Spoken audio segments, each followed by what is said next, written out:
we're back. Back in the same old bar. Okay, how are we all feeling, everybody? And Outside of character, how are we all feeling about what's going on? my voice hurts. My arm is feeling a little bit sore.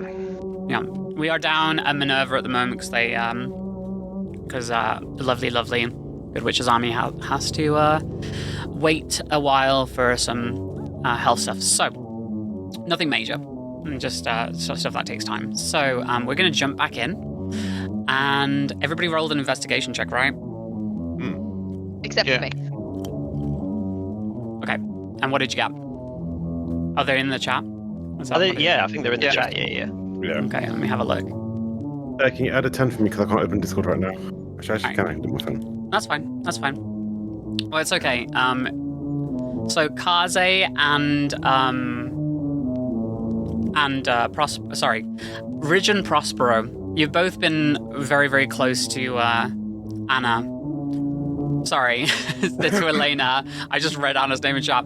To Elena this whole time, and you've noticed that there's something off. Like, you noticed that she was at least talkative earlier, but she seems to have shut down completely.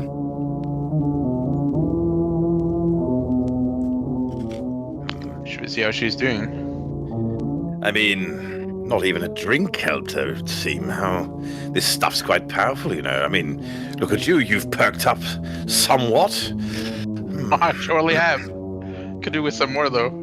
Well, we'll see. You need to behave yourself, sir. No more stepping on my toes. Is that clear? Yeah. Sure. Yes. I say that as I lick my lips. Lick your lips at me, you vile. Good drink. Yes. Well, I mean, I believe we need to get moving. I suppose one of us should put... I suppose I will put the mask on her. Sorry, old boy. One hand. I will attempt at this point to place the mask over her head. And I'm just gonna go, what the fuck are you doing? Well, we're going to be leaving and you don't seem very conscious, so, unless you want to put it on yourself, please do so. I'm good. And she takes the mask and she's just looking at him like he's completely insane, and then just puts it on. All right. Excellent. Right. Excuse me, you don't seem very conscious. All right. With that, you're all going to head out of the pub back into the town square. We've all put our masks on, right? I'm assuming you've all put your masks on, yeah. Okay. I'm wearing the top hat and the monocle over the mask, just so you As know. you're leaving, Mrs. God, I've forgotten what the hell her name was. Patches. Mrs. Patch, yes. I almost called her Mrs. Page then. Mrs. Patch. She's like, take care of yourselves out there. Remember, if you need anything, come back to the pub. Seems she says that every single time somebody leaves. Yeah. All right. Kev? Oh, there we go. All right, cool. You're back in the town square, and immediately, the kids are all gone. It's as empty as it was before.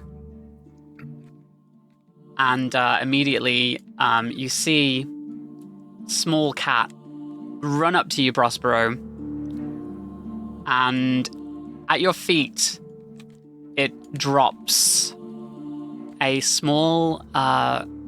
It's almost like a gilded, golden piece of paper, like a small talisman of sorts. The type that you would find.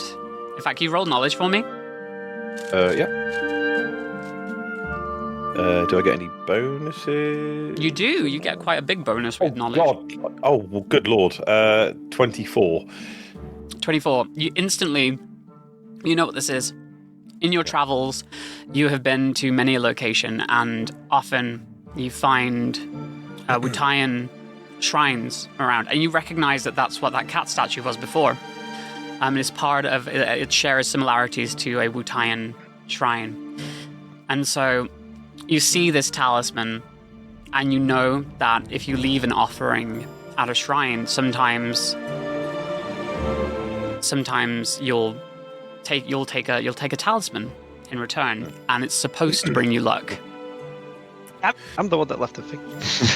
I think you'll find I did first at the shrine, but just saying. My, how curious. Thank you, my little feline friend. And I will lean down and I will pick up the talisman. And as you're leaning down, you also notice that the cat is wearing a collar. It's just very close to it's the color of its fur. So you didn't notice it before, but you see its collar and it does have a name tag on there. Can I inspect it? If you like, yeah, you can give him a little pet. And as you're petting him, you look at the name tag, and the name tag says Beagle. This is Beagle the cat, and he softly, and then she'll run back to her kittens. Okay. Just misgendered the cat. Yeah, she runs back to be with her kittens. Beagle. Thank you so much, Beagle. What a fine gift this is. Please add that talisman to your inventory. Okay. Is it a wearable, so I can wear it, right? Is it? No. Okay. It's like a key item. It's just an item. You don't necessarily know what it does. It's just supposed to bring luck. So cool. Okay. All right. So town is empty. Ignore the weird, except for like in the shadows, you see little kids wearing pumpkin masks. Oh god. But then you blink and they're not there. Then you blink and they're not there. They're not there. No, they're not there. They go away. There we go.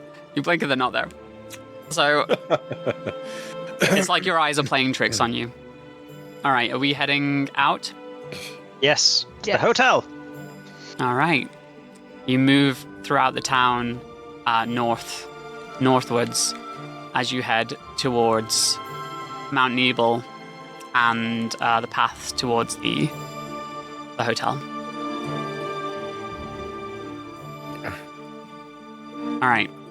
So you've all got your pumpkin masks and you're approaching what used to be... Actually, does anybody want to roll a knowledge check on this building? Sure. Anybody familiar with Nibelheim? Machi, I swear to God, babe. 24. 24? 25. Did he just stop my music? 9. Nah. Hold on. 11. Yes, music. There we go. Machi stepped on the music pad and stopped my music. There will be no music in this house. Yes, he does not like the music. Okay. Changes to... Sorry. So who rolled more than 17? 17 or I more. did. Okay. Anybody else? Just. No. Yeah, No. I think got 2 of us. Yeah, All I right, didn't- so I have no- Prospero and Elena. All right, you've heard tales of Shinra. In fact, you've taken quite an interest in Shinra in the past. Prospero, you, through your many dealings with Neo Shinra in the past, you know that there was a building called there was once a building called the Shinra Manor, and you just assumed that that's what it was. Just owned by the former Shinra Corporation, and that it was there to keep in touch with the local people from Nibelheim when they set up their reactors. The reactors are now all gone, all replaced with different energy sources, some of it coal, some of it oil, other renewables such as solar power. But the reactors are all gone, and so you can't see any point to this mansion anymore. There is no Shinra Corporation anymore. Only Neo Shinra, which is a new business, shall we say, set up in the aftermath of Meteor Fall. It took about a decade, let's say. And Elena, you've heard similar tale, so you know this. You are heading towards the manor, or what from the locals say is now the hotel. I am going to very quickly roll. And I am going to very quickly roll again. And one more time. And one more time. And how many times is that for? Once more. You are fine. Does anybody want to do an investigation roll? Yeah, sure. Okay.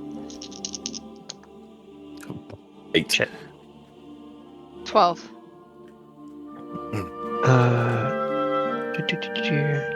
16. 16. All right. So, for a moment, you see the manor, and you see the what was once the Shinra symbol on the gates is now missing. It's like the signage that was there was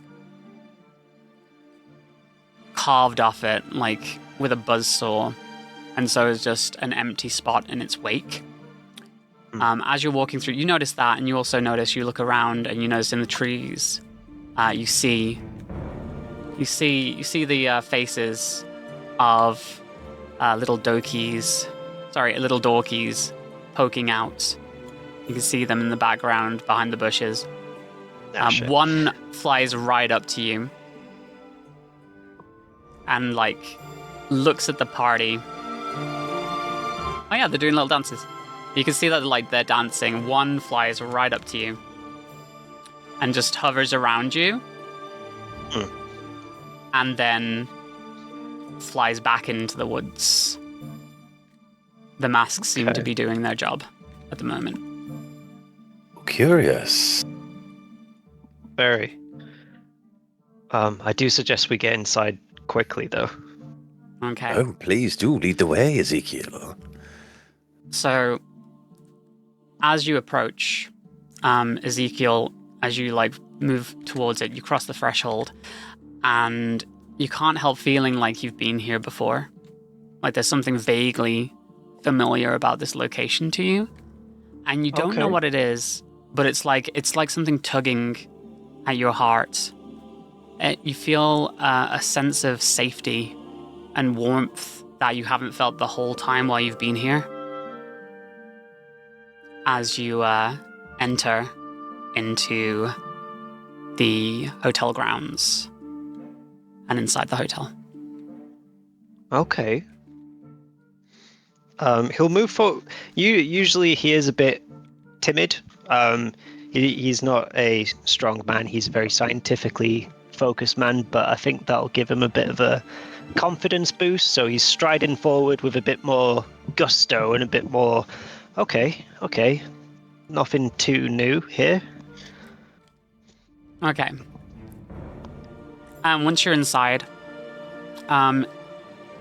you look at this place and this majestic place. It's all very new to you, and you look around of what once this grand manor was, and you can see how it's been converted. Kev, just so you know, there's supposed to be a front desk and a bar, but that's fine. I guess this is just the bar. We'll use theater of the mind. So in the...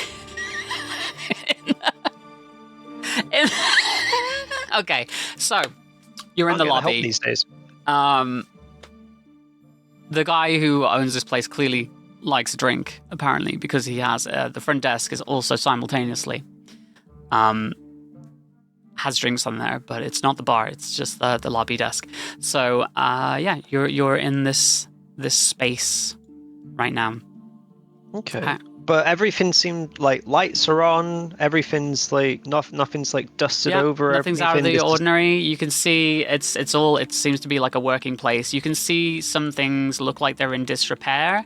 There are still some things blocking certain areas. It looks like there is new wood in some corners and some places that are inaccessible.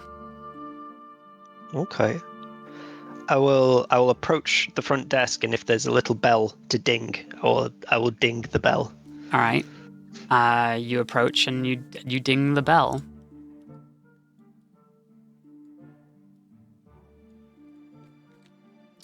You hear a groan for a second. You can hear as from behind the desk, a man in a red suit puts his hand over the lobby desk and kind of pulls himself up into your vision. Oh. Sorry, I didn't see that. he's heard the bell and he's like, oh, we have visitors. Well, hello there. Welcome, one and all. Welcome to this, my hotel. To my fine establishment, the Nibel Grand Heights Hotel. Apologies for the mess. We're going for a little renovation project right now. A little disagreement with the contractor. So, what can I do for you all this fine evening? I believe you have reservations for us. Reservations for you. Reservations for you. He flips through the book and he's like, oh, you must be the guest party I have on the books. Yes, let's see here. 3 rooms total. Yeah. Okay. Oh, yeah. This is good. I have those rooms for you. It was made under a booking. I don't see a name here. Did you book this yourself? No, perhaps it was under V. V. Yes. It doesn't really say a name. It just says Mr. V. So, welcome to the Nibel Grand Heights Hotel. I'm hoping you're having a wonderful night so far. You could say that. Yeah. Also, you're you're partaking in the local culture. I see. You're all wearing those silly masks. Oh yeah, he'll take off the mask and sort of look at it for a second. They seem to help. Have you not noticed all the dorkies floating around? Well, I'm told they're here every year. That's not a big deal. I've got masked myself. I don't get out much though, so I'm busy with the hotel life, like taking care of the hotel. So it's all good. Yeah, I've not been here long, of course. So it's my first year dealing with them. When did you move here or start working here? Oh, it's been about 8 months, I think. Yeah. Sorry, my dear departed grandfather. He left this to me in his will. He was a great man. He left me a lot of cool stuff, including this. And he's gonna gesture upwards as you all look up, and like mounted to the wall is this framed golden revolver hanging above the desk. This, by the way, that is a one-of-a-kind relic that belonged to many a great man. The Benny of Mount Corel, a star of the stage, Andrea Rodea, and even the late President Shinra himself, don't you know? It's a I one-of-a-kind take a step item. forward. How very, very lovely. I get it down. It's just difficult to get out, and it's kind of bolted in there, and you can see that it is behind like glass. And as you look, you can tell the frame is like made out of a very, very durable metal. You think it might be mithril, but it's locked up tight. It is a one-of-a-kind item, as I say. But if you're interested, I could maybe be convinced to part with it for a reasonable offer. Say, 100,000 gil? We don't want your gun. We want to I know might. who made the booking. Again, I Gil? don't know who made the booking. It was just a Mr. V. I'm assuming that's your friend, Mr. V? So did someone call to make the booking? They weren't here in person? It was really odd, actually. It arrived with a letter from really old paper and just an envelope full of money. Just to pay for the rooms. What did the letter say? It was, could I please book this for this date? I don't know. I don't remember letters. It just said, you please book this for this date? Write it down. You're going to have guests. All that good stuff. And, he overpaid for the room. Well, they overpaid for the room. You said your grandfather... Sorry. You said your grandfather was the original owner and left this to you in his will. Was he the one that began the renovation on the facility prior to it being a hotel? No, I when I took it, it was pretty much in a state of disrepair. I started the renovations myself. You started the so your grandfather owned it when it was its original building. Yeah, I mean, I'm not gonna lie, it was a bit of a dump back then. I don't know how he got it, but it's you know, I figure it used to belong to Shinra. Now it belongs to me and my family. And honestly, better deal. You know, Shinra, I don't deal with them. Glad they're gone. Your grandfather must have stayed here for a while. Did he ever mention anything about disappearing in town? Disappearances in town. There's disappearances in town? Yes.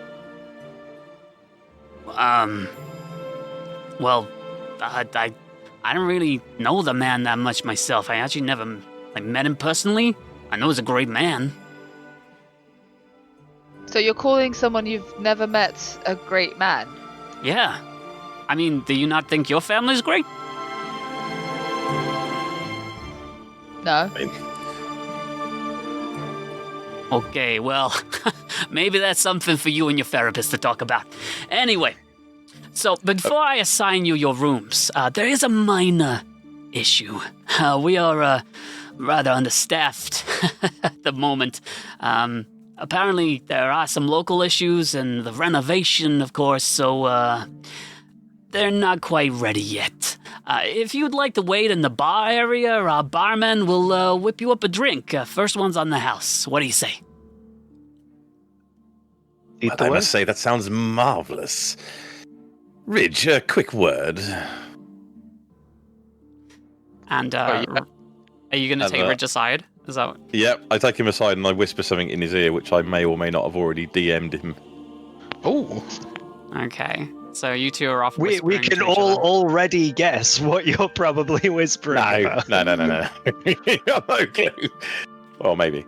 Okay. As subtle as he is charming. Right. So, for the rest of you, are you all heading off to the bar area? Yeah. All right. Can we take a look around at all, or would you prefer us to go straight to the bar? In the interest of time, if you would like to go, you could do an investigation roll first, if you'd like.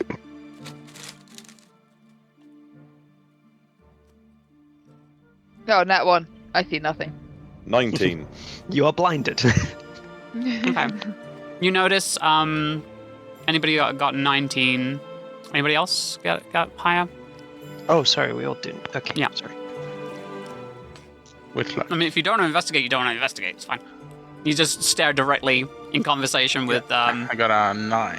this guy. Yeah, I think because he's been talking to him, he's more and like the whole thing with it being a Shinra base has sort of put him a bit too much at ease, maybe, and he's just not paying as much attention as he should. Okay. So, we just got raided, Saja. Welcome on in. Thank you so much for the raid. I appreciate that. We are doing a Final Fantasy VII TTRPG right now, Halloween special set in Nibelheim. Feel free to relax, put up your feet, and enjoy the story. They've just made it to the Grand Nibel Heights Hotel. There are people going missing in town, and they're investigating. Right. Cool. Yes, so if you rolled above a 15, you look around and you see that just underneath, behind the bar, where the gun is hanging is a door behind the desk. And that door is kind of like slightly boarded up, but it's like it was done recently and in a hurry. You can tell that from what you're looking. And yeah, everything else seems to be on the up and up. It's just a nice swanky place. Definitely looks like it was in disrepair before and has had a lot of work done.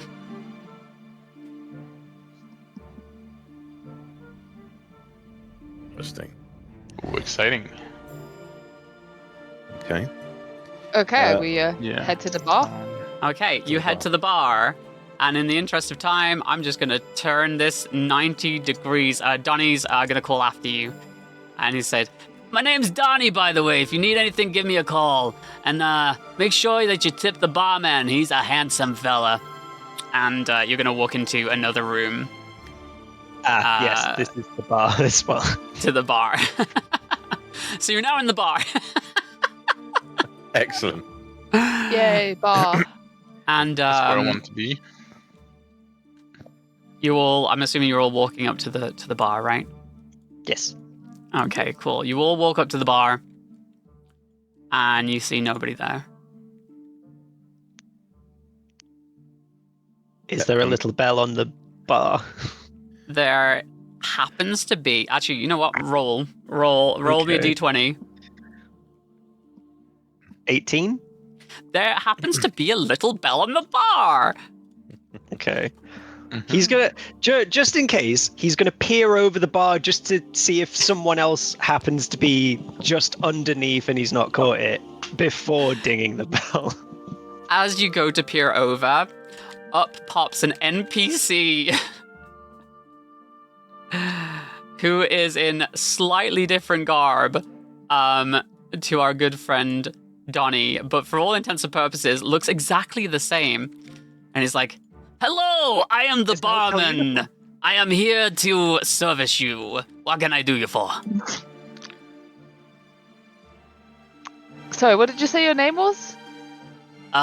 Johnny. My name's Johnny. I'm the Johnny the barman. I'm here to serve. Well, he Are did you say guys they getting were anything? horrendously understaffed. I'm guessing Johnny might be Donnie. What are you Ooh. talking about? I'm not Donnie. That's one handsome fella. I could never be that handsome. Oh dear. Lord, I'm not so sure. So what can I get you to drink? The first one's free, as as the owner probably told you, because you're staying with us. So A red wine for me, please, Johnny. and so Johnny grabs a bottle and starts doing like really cool like artisanal like barman like cocktail stuff with a bottle of wine for some reason. Okay. And he's just like pours it over his back into a wine glass and then goes to hand it to you, and you can see like there is a red stain like running down his back where he's like poured wine on his suit by accident, and he hands that over. Right, anything else for anybody else? What do you like? What do you like? We got it all. We got it all. I bet you don't have Medelian brandy on hand. Medelian brandy, you say? Well, looky right here. I don't have Medelian brandy. I do have this, though. And he just has, like, a different brandy. This brandy is from Junon, specifically. Oh. And you notice the logo on it, and you feel a little bit uneasy about it for some reason. Oh, okay. Do I recognize the logo? Yeah, you recognize the logo. It's from a local brewery. Brewery. Brewery. Yeah, one of them. From Upper Junon. Okay. But it takes you back a little bit, because you used to drink this all the time. Yeah. Well, I And stopped for suppose some reason. I will partake. Thank you, kind sir. He does the same thing again. He puts some of the brandy in a cocktail, shake it between two. He starts shaking them up, and then he pours it out, hands it to you, and it's like not supposed to be shaken in that way. You know that specifically because you've had that a bunch of times. You know that this brandy is just supposed to be poured over ice, and he's put no ice in the glass either. You've just got some room temperature brandy. Where's the ice? Oh, ice! No problem. And so you see him hold out his hand, and he casts ice into the drink, and a large chunk of ice just like plops into the glass. Oh, dear God. Thank you. Johnny. This. Yes, of course, I'm the greatest barman in the world, don't you know? And you, miss, with the hat. You wanted a seventh heaven coming right up. I got that for you. And so he's gonna like shake up this cocktail.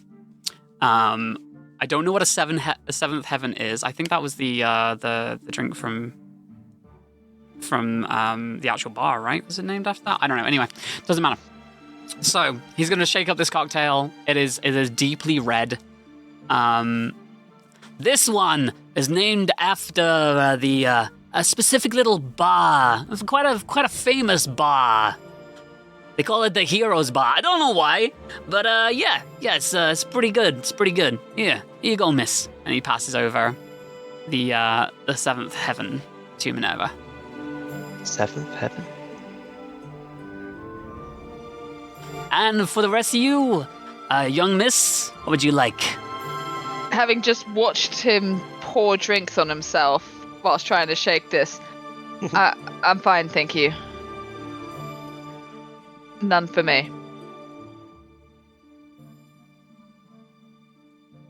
Okay, and Mr. Oh my God, you've got one arm! Sorry, that was mighty rude of me. What would you like to drink? Well, just something strong on the rocks. Strong Unless I on the say that- rocks. Yeah, I just know say that exactly I'm the drink for Norman. you. Yes, the house special. It's called a Titan. And he starts like mixing the drinks together. And I'll have one of those. this drink is imaginably like complex. It's got like he's boiling coffee in the back. He's putting stuff in a blender. He's pressing it down. It's like, and then once he's done with that, he's got the coffee, he's got everything else. He walks over to a little pitcher. He picks up the glass. He just pours the pitcher in the glass, puts some squirty cream on top, and then hands you over that. It's got the coffee, and the blender had nothing to do with the drink. Amazing. As I take the drink, I kind of notice and quietly whisper to Prospero.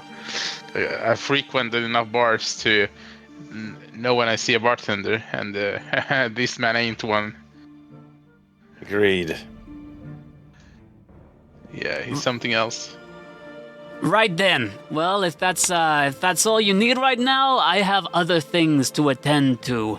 Apparently, some rooms need to get ready, and they might need the staff needs support sometimes, you know. And he's gonna quickly like duck out, but as he does, he picks up like a feather duster from the side. And there's also a maid uniform for some reason. And he grabs that, like a full-on women's maid uniform is just on the side on a chair. He grabs both that and the feather duster and just ducks below the bar. And you watch as this man crawls out of the room with both of these in his hands. Can't wait to meet Bonnie. None of And this he's- makes sense. He's out of there. Okay.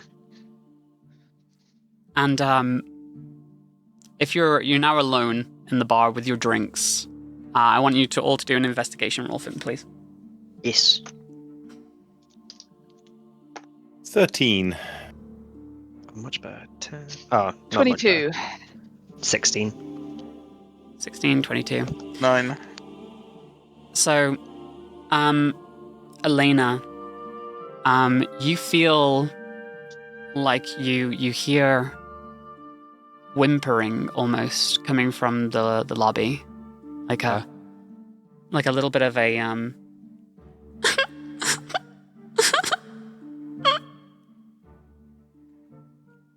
Oh god. Do I recognize the voice? You don't recognize the voice. Okay. It sounds Guys, like do you hear the young boy's voice. Get out of here, Johnny. Go on, get. Do you guys hear that? I can hear something coming from the lobby. Hear what? Sounds like crying. Crying, you say? How bizarre. Unless, of course, I've gone completely insane. yes, I would say you may have gone completely insane. I agree. After Elena draws attention to it, can we hear the same thing, or is it gone? You hear like a little bit. You can kind of hear what she's talking about, but as soon as you start hearing it, it's almost as if it stops. Oh.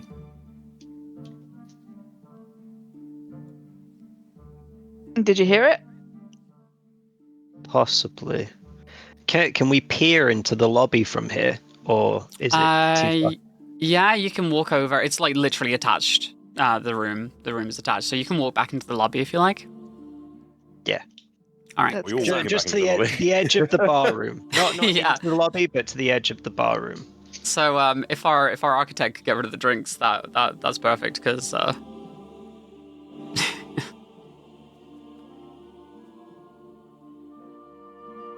Appreciate you, Kev.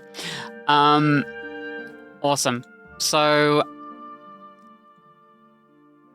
you head back into the lobby, and you see that the room is pretty much empty.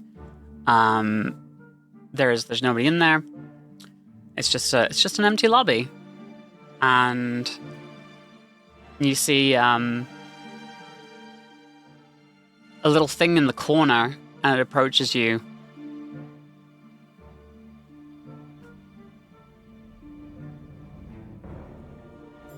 What is it? I don't know, can you see it? No. Oh, Is that a tonberry? Yes, it is. I believe it is. So this Fucking Tonberry starts moving towards you, and it stops and just says, and sprays out a little spray of steam into the room, and then starts moving around in the other direction. Ridge has a little sniff. Trying to figure out if he can recognize what it smells like. Oh, it smells like Elena's gonna lavender. Back away from whatever lavender. the smell is. So now that you're in the lobby, you can see that you look towards the back of the desk, and you can still see that room that's boarded up, and you feel like the crying was potentially coming from that direction. And as soon as Ezekiel looks at it, you feel that same sense of calm come over you okay. that you felt while walking up to the manor. I'll first, if Johnny has mysteriously disappeared. Johnny is not around right now, and neither is Donnie, funnily enough, for some reason. Yeah. Oh, that's I'd like to check Fancy the books to see check-ins and see if any other names are here. Okay. So you walk up to the books and you start flipping through, and it just looks like there's not that many check-ins, but it does look like it's a regular hotel book that people have definitely checked in, people have checked out, and it looks kind of normal. It doesn't look like it's doing great business, but it looks like it's running. It hasn't... Again, it's still in the middle of being renovated, so... And then looking at the door, is it... You said it was barred up, but is it barred up in a way It's just wood. So basically, it's like wooden boards just over the door, and it just looks like they've been hastily tacked on there. There's nails sticking in, but they're. Do you want it? They just look as if you gave it a sturdy pull, you could probably pull them off. Okay.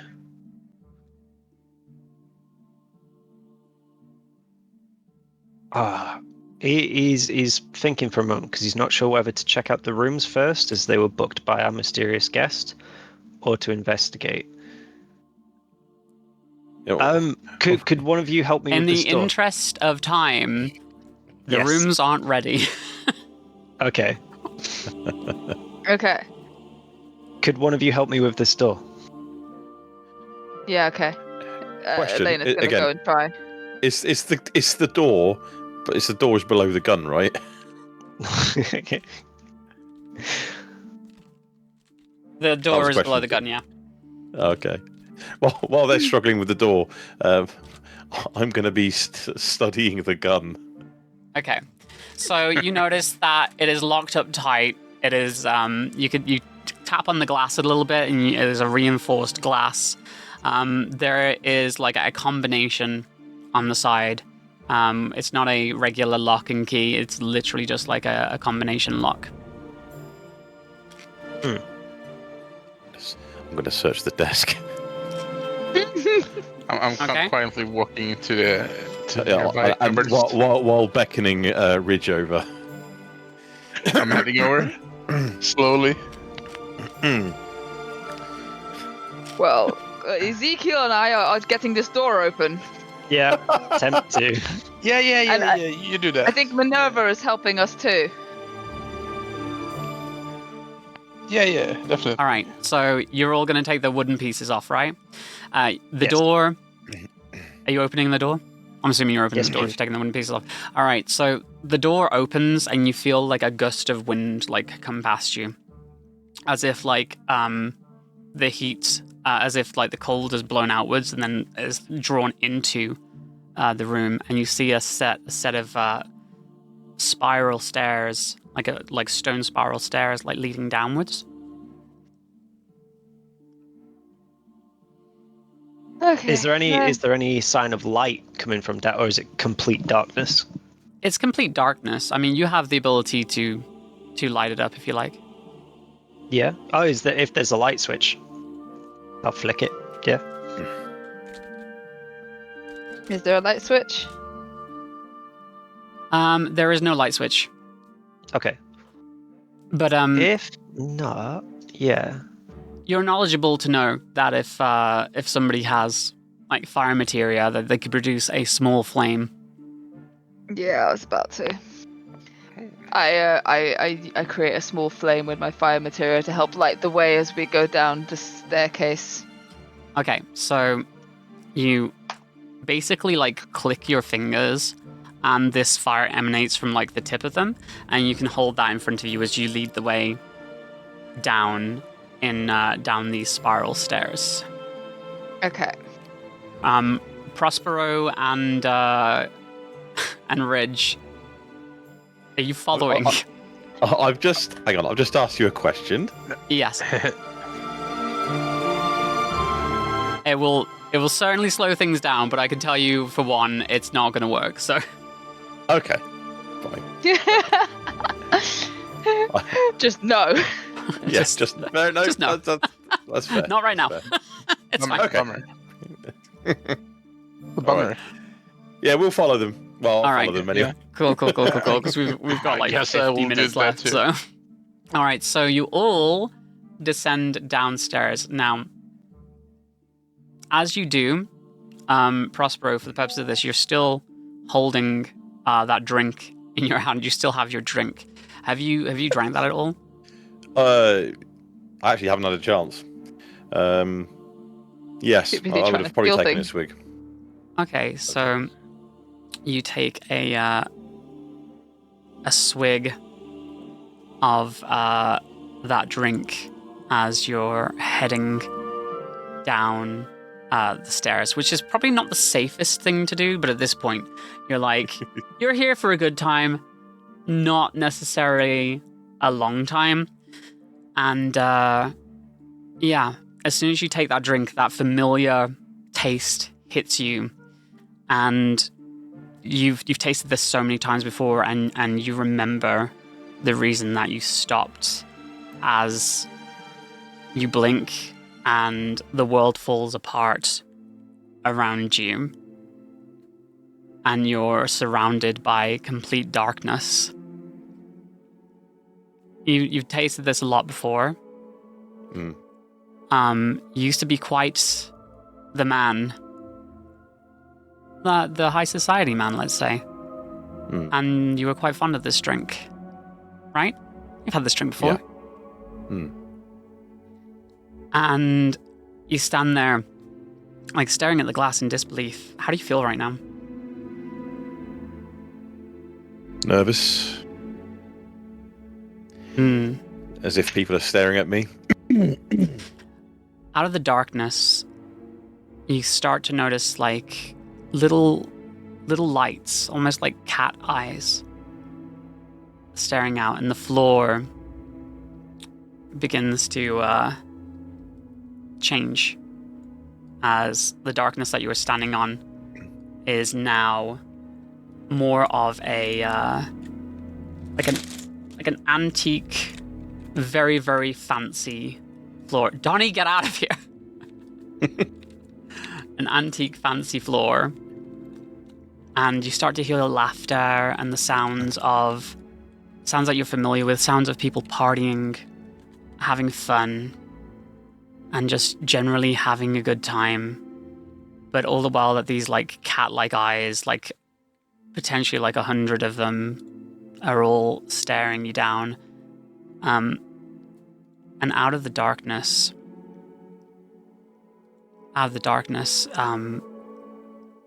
you see some figures approaching you.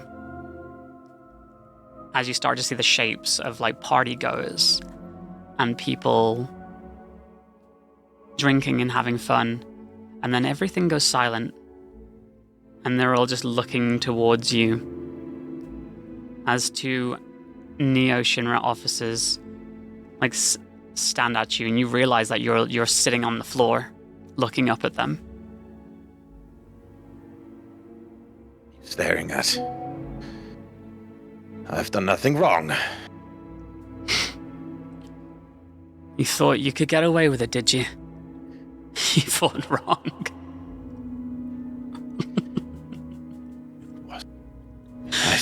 I did nothing wrong, I swear. Oh. You know what you did. Please, I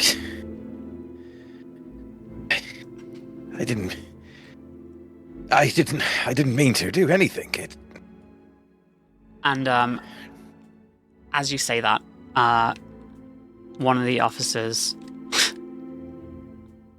shirks at you, and the female the female officer, there's a female officer, says, "Well, then the little worm didn't know what he was good for. You're no man. You're a joke."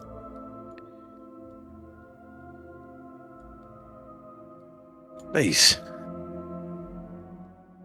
I didn't know. How was I supposed to know he was an officer?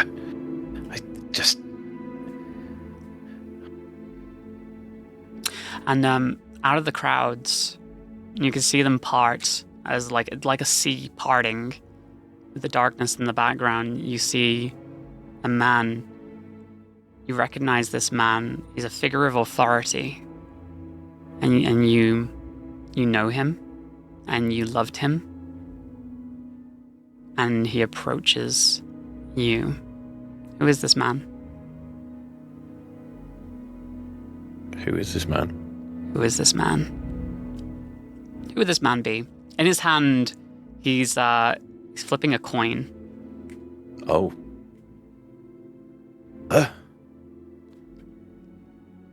What are you doing here? You didn't think I would miss this? Your big moment?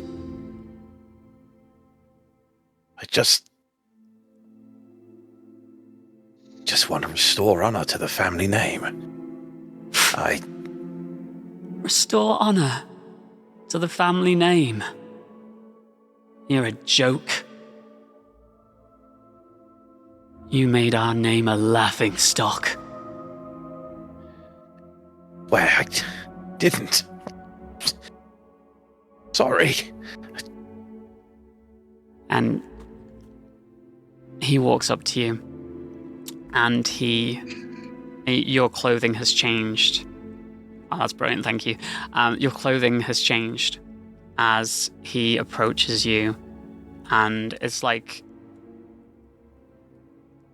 It's almost like seeing a mirror image of yourself in your father's eyes. And he places a hand forward on your chest. And you notice that you look down and your clothing has changed to that of a 16-year-old boy's. What you were wearing this blazer. And it's embroidered with your family crest. And he puts his hand on that spot. And in one motion, he tears the crest away. Ooh. And then, just as soon as he's holding it, it starts to burn in his hand. I won't actually do it, but I let out a scream. What a waste. You're no son of mine. Please, Father, I'll make it right. Please. And as you're saying that, all the crowd goers, he starts like walking away, flipping the coin again. And you can just hear the sounds of the coin going shing, shing, shing as he walks into the crowd, and all the people of the gala just turn back towards you. And they come back in like the sea, and they all start to laugh in unison. And you can feel it just repeating in your head as you close your eyes. All of this laughter is just getting louder and louder and louder, echoing in your head. And then you come to, and you're with the party in the next location, which is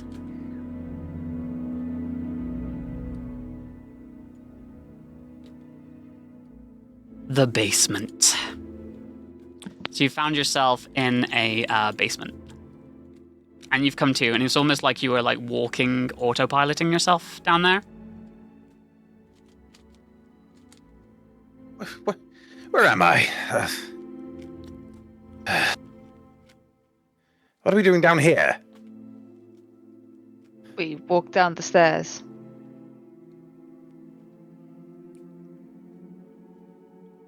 Huh. You laughing? No. I suppose you all think I'm a joke, don't you? What are you talking about?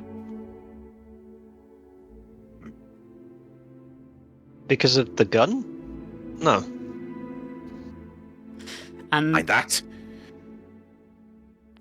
so you're all pretty safe in thinking that he's a bit weird for some reason. He's just acting weird. Just maybe like he's a bit. Maybe you just think this is the way he is, and he's a bit of a dick. But you found yourself in this this cordoned off area, this basement area, and up ahead of you are two statues. One is of a man and his companion. It looks like his pet. But the arm is like broken off, and there's another statue on the other side of a behemoth, and there are two rooms adjoining. What do you do?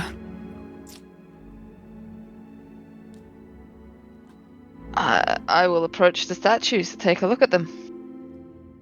Okay. Cool. You approach the statues, and I just remembered that I need to change the music, so I will do that real quick while you all approach the statues. I'm going to zoom in on these for you so you can actually see them. So the first statue, for the purposes of outside the game, you may recognize that it's Rufus Shinra. His arm is missing, but he has his companion Dark Star. And there is at the base of the statue, you notice a round indentation. That seems like something goes there. And there is a thing up on the wall that says, offer penitence for a companion well missed. On the right side, there is a behemoth statue with the same circular thing in the base. And that also says, take up arms to fell the fiend. on the wall behind it with the placard. Now there are two adjoining rooms. Yeah, but both identical cylindrical Yes. slits. Okay. I'll walk back over to the room I'm closest to and peer into it. Okay. So Ezekiel's going to go and peer into this room. Inside, you can see various instruments on the floor and a similar plaque on the wall. There's a plaque on the wall that says, "No truth can tame the beast," and there is a behemoth head mounted on the wall. No truth can tame the beast. Okay. Is anybody else doing anything while Ezekiel's checking that out? I'm going to go take a look at the other room. Okay. Inside this room, the smell hits you as soon as you get in there. You can smell the rotting of a corpse. The first thing that you see, there is a man lying in the corner. It looks like they've been there for some time, and they're not living anymore. You also see in the center there is it looks like a I don't know if it's called like a font, but it has like a liquid in there. And at the back of the room, there are statues of what you know to be Phoenix and Ifrit. And the placard on the wall says, "A toast to the Lord of Flame."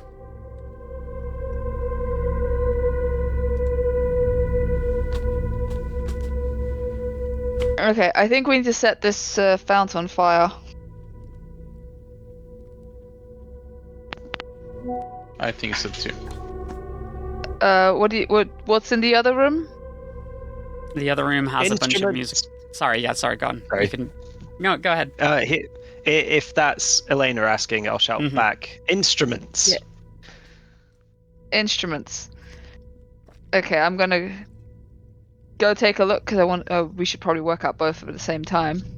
All right, so you all walk. I mean, if you're all okay with it, you all walk over to the instrument room. Unless you want to do something else. I mean, Minerva, before she left us, said, "No truth but a liar can." Is there a liar in there? What's a liar?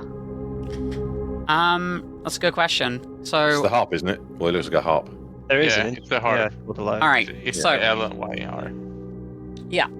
so you're free to do stuff. Does somebody want to roll an investigation?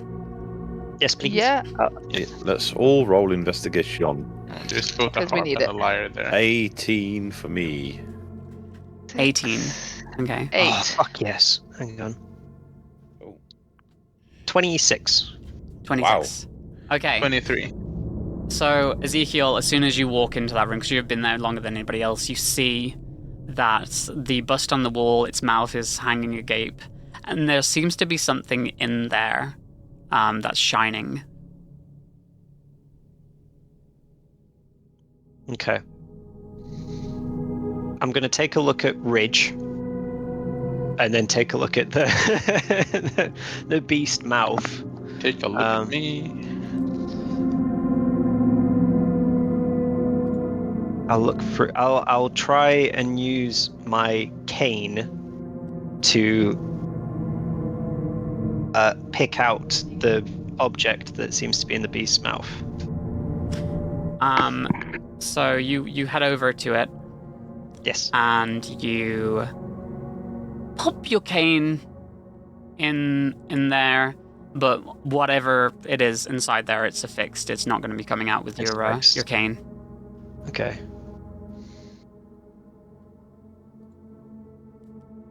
Does anybody else want to give anything a try? Go up to anything, or What is it that you see, Ezekiel? There's something inside the mouth, but I can't seem to get it free.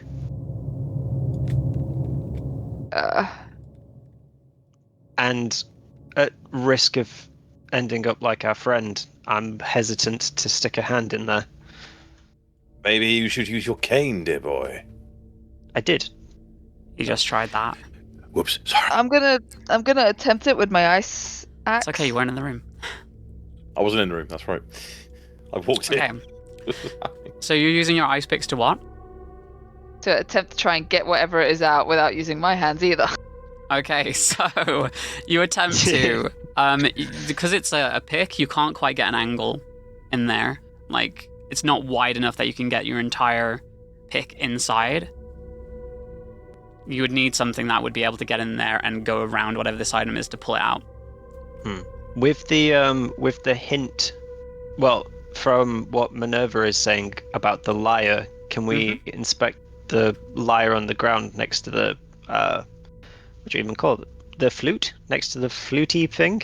If you like, yeah. Pan flute? Pan flute. Yeah, pan flute. Mm-hmm. Is there anything special about the lyre? So you pick it up, and to you, it looks like it has it looks like a normal lyre, but it has an odd button on it that shouldn't be there. I'll give it a strum first. Okay. So you strum it, and it just sounds like a lyre. And then his scientific brain wants to push the button. He's going to push the button. Okay, you push the button.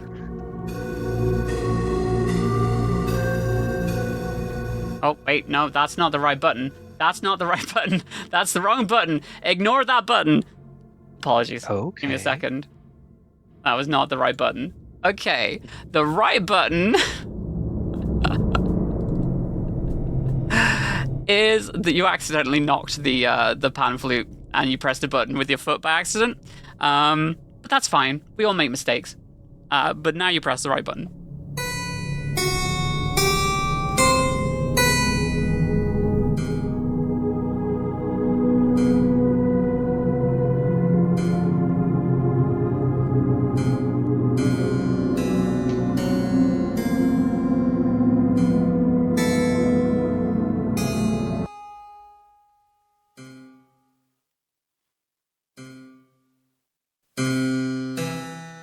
Nothing happens. Okay. But it's just playing this tune. Yeah. Is that other instruments on the floor, right? There are other instruments on the floor. There is, in total, there is 5 instruments. Sorry, 6 instruments. There actually, should there be a harp in there? I don't think there should be a harp in there. The harp is not a real harp. It's just there for decoration. You notice, you inspect the harp and you notice that it doesn't even have strings.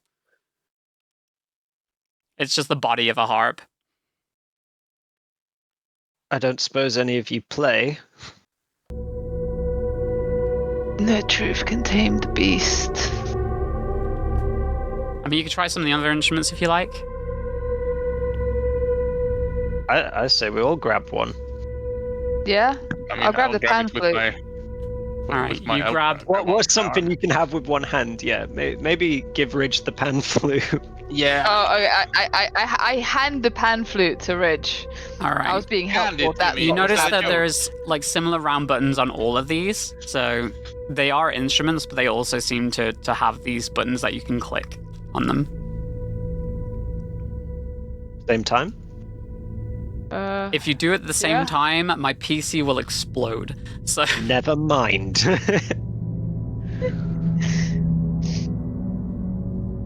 I'll take the big silver one.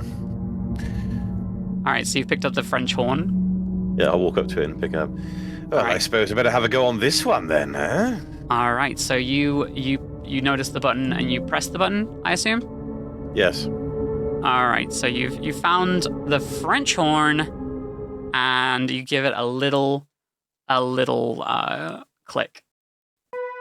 There we go.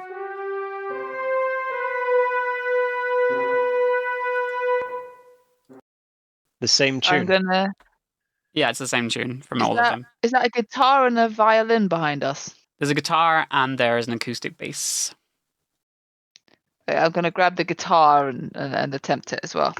All right, you grab the guitar and you attempt the guitar. We'll see what happens here. Yeah, I think I broke it. That's fine though. It's no big deal. Yeah, nothing happens when you use the guitar.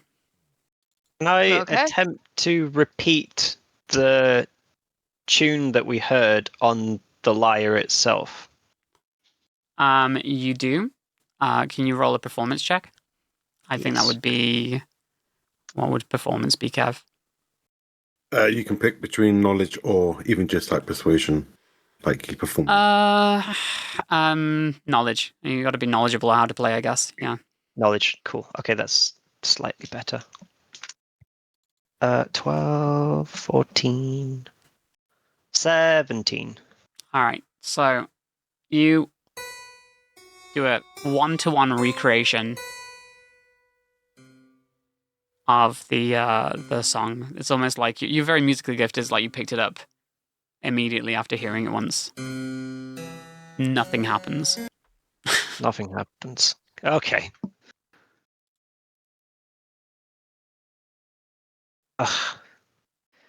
Do we just go for it? What do you mean by go for it? Take the item from the behemoth. I mean, on your head be it.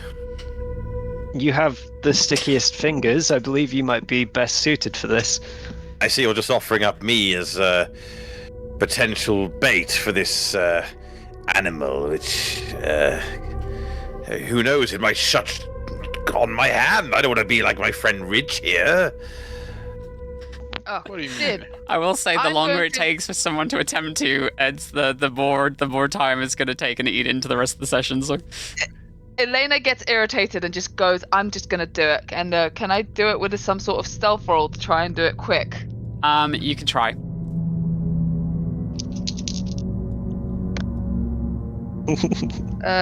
23 plus 4, 27. All right. So Oh shit. Okay. you are incredibly quick. You put your arm in there and grab whatever this thing is, but as you do, it's like you've hit a switch on the way in. As your hand runs along the top, and the mouth closes around your arm, and you are stuck in there at the moment. You have your hand on the metal, but you can't move. And in trying to pull back so quickly, because you were so fast, you've actually taken. You've ripped your skin a little bit, and you've taken about 30 points of damage. But you're holding onto this thing, and you're trapped in there right now. Okay. Press the button on the lyre again, quickly. Yeah, I was going to say instinctually he'll try and like the phrase of taming the beast. He'll play the lyre again. Okay, so you pick up the lyre and you begin to play it. The beast's mouth slowly, like you can hear the sound of like concrete, of like stone rub against stone as it opens, like as it opens up and pulls out what seems to be a medallion of sorts. As soon as it does the thing, it is this medallion that you can see on the screen.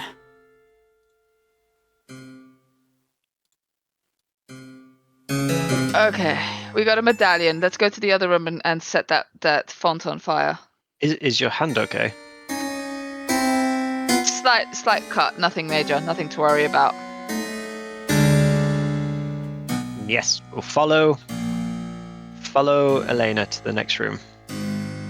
Okay. Lovely. You have retrieved a medallion. Congratulations. All right. And so, Kevin might need your help here just to move everybody over to this room where you all smell the stench of the body. And does anybody want to do an investigation roll real quick? Yes. Yeah, I want to check what that box is on the floor next to him. 19. 19. Not as good. 22. All right. 13. All right, so Elena, you're ahead and you've seen it already. Your arm is bleeding though, and if you don't take care of that, you're going to continue to take damage. You take an extra 5 HP of damage. I cast Cure on myself real quick. Okay. Do I need to roll for it? You're almost bonus full is on health, 200. right? So yeah, you'll be fine. Okay, you see that on the floor there is a journal, and there's a bound journal, and inside, I will post this in the chat for you. It looks like this. If I can find the pages. All right, it's 2 pages. Now the question is, are you going to read it out loud? Day 16. I have been trapped down here for just over 2 weeks. It's also in the chat if you need a bigger version of it. Thank you. My doubts that bastard Mr. C would let me leave were well founded. The irony isn't lost on me. An architect building their own tomb. To think I believed that this would be the ticket to a future for us both. I'm sorry, Alana. Day 24. I heard 5 more this week. I can't help feeling responsible. Had I asked more questions, if I had just paid more attention, none of this would be happening. I can't sleep. It's filling my head with lies. I see you, Alana, but I know it's not you. It's trying to break me, punishing me using your face. I don't know how much more I can take. Day 39. This may be my final entry. Mr. C stopped feeding me days ago. He promised me I wouldn't end up like the other poor souls. I still hear their screams. If you read this, know that I'm sorry. If you are trapped, Flame and Melody will guide your path. Good luck. Marcus Nightingale. Last entry. Can't tell what's real anymore.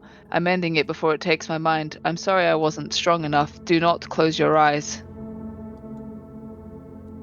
Oh dear. Okay, well, that's horrifying. Fire, though, is definitely what we need to do in this room. Well, maybe I can be of assistance.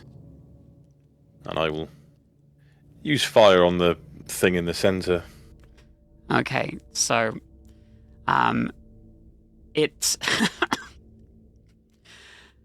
None of you... Are you doing anything else before this? Just so I know you're just casting fire on it. Do you want us to actually investigate it before we cast fire on it? You could cast fire on it. I'm gonna terrified. I'm gonna say you cast fire on it. It's too late now. We've got 20 minutes left. So, you didn't back out of the room fast enough. You felt like this was a bad idea, and before you did, Prospero had already cast fire. The whole thing in there, as you smell, there is gas. Some kind of gasoline in the top. Excellent. As the whole thing bursts into flame, and everybody gets knocked back and takes about 30 points of damage each. Excellent. Okay. And as We're doing great, guys. as everybody A little gets warning back next up, time. Well, they don't call me a Hellraiser for nothing. as everyone gets back up, you can see that where there once was like gas in this thing, there is now just sitting a shiny medallion in there, and that looks like this. It's got a the other one had like a sword and a shield on there, and this one has a picture of a beast and some flowers. I'll pick it up. All right, Okay. you pick that up. I head. See, nothing to I worry head back about. out. I'm gonna drink one of my potions. All right, so you all head back to there. Ezekiel, you're the last to move through because you're using a potion right now. So Yes. I will offer one as well to Alana as she walks past, rather than having to cast Cure again. Oh, Ilana, do you take no, it? it's okay. Okay, so you give that to no, yourself. It's okay. I have potions. As you're standing there, Ezekiel, you hear a voice in the back of your head. Oh fuck. Welcome home, Ezekiel. Welcome back.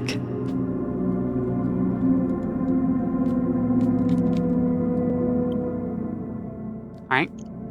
And you That join... is him. That is me and him also kind of freezing in place for a second, Okay. and then he'll carry on. Cool. All right. Okay, so you're back in the main room with the two statues. Okay, what does the plaque next to Rufus say? It says, Again? offer penitence for a companion well missed, and the other one says, take up arms to fell the fiend. Okay, so my medallion needs to go into the fiend one, and I'm guessing your medallion needs to go into this one. Yes. Sounds accurate. Yeah. So I'm gonna go put the medallion into my one into the other guy, into the beast's one. And I Okay. will do the same with one I'm carrying into the other one with Rufus Shinra. So you insert both, and as you do you do it simultaneously? Yeah, why not? Yeah. 3, So as you... 2, 1, One. go! Excellent. Okay, cool. So you both put them in, and they slot right into place. The eyes of Rufus Shinra and Darkstar light up as the behemoth's eyes light up as well in this sickly purple color. And the doors in front of you begin to open.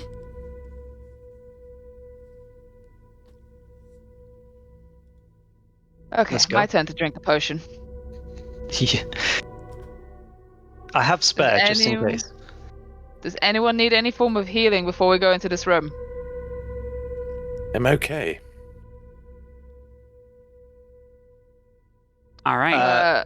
What is Minerva's Demophils. health at? How is Minerva's Minerva? health okay? Yeah, I was just saying, yeah. Yes, how is Minerva? I'm feeling quite. Oh god. I'm Why feeling don't you- quite fine. I feel quite fine. What is it? Is it Samwise Gamgee has taken over Minerva?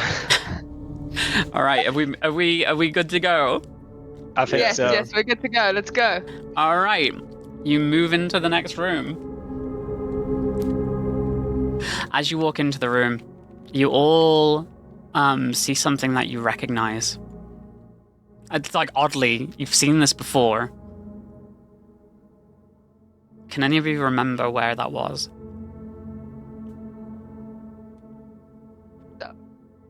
Is it Can I an roll for altar? knowledge? It is an altar. You can roll for knowledge if you like. Yeah. I'm good. I don't need to. I know. Nat 1. I remember nothing. You might want to scroll back up in your GMs. No, yeah, the Yeah. dreams. I've seen this in my dreams before. I've seen the same in mine. In fact, I feel very, very uneasy in this room, I must say. So you're Oh, all, yes, had I do the same remember dream this. then. you're all acutely aware that you feel like you've been here before. You've seen this in your dreams or your nightmares. Every time that you've gone to sleep, whatever you were doing, you end up back here in this room, surrounded by darkness, with this altar.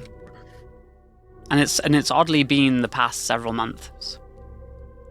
And as you look up at the rest of the room, you see a figure standing in the distance. Could it be Donnie? Could it be Johnny? Who knows? They look very similar. But yeah, you see somebody standing there off in the distance. You see cages in a corner. You oddly see a really big chest in another corner for some reason. And half a wall. I'm going to just point the camera this way. There we go.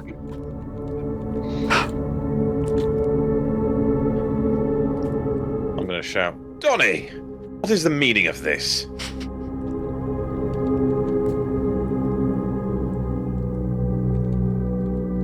Oh yeah, No sorry, words, Donnie. eh? That Donnie's me. He was like staring up. He was staring entranced up at this thing in front of you. This tube. This tube, as it were, and he holds up his hand, and you can see like it's a little remote with a little red button and he presses it, and the door behind you snaps closed, like with a loud clank. Very dare you. You mean to trap us in here? Do you know who I am? So Donnie slowly turns around, and he looks at you all, and he smiles. Oh, you are a nosy bunch, aren't you? Well, feel free to take a look around. It makes no difference. You did exactly what I hoped you would. You felt it, didn't you? Felt it call to you. Now, don't be shy. It did, didn't it? Did you bring us here? Did I bring you here? No, of course not. You see, it called to me too. It let me see her again.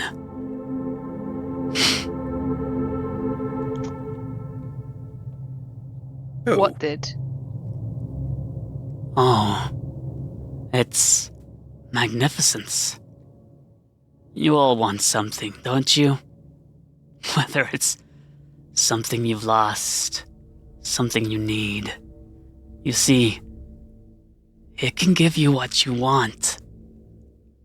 And all you have to do is join us. And as he says this, he's walking towards you, just slowly. And what is it you think I want? Oh, don't play coy with me. You're all sinners. You wouldn't be here if you weren't. You all long for something. You want to be the greatest. You want acceptance. Again, this is the key. And as you look past it, you see a giant, tube, broken glass, and around it, from the inside, there seems to be some kind of pulsating purple, heart, orb-shaped, almost as if like a heart. It's glowing purple, and these purple tentacles are wrapping around the glass, around the tube. It seems whatever was in here broke out long ago.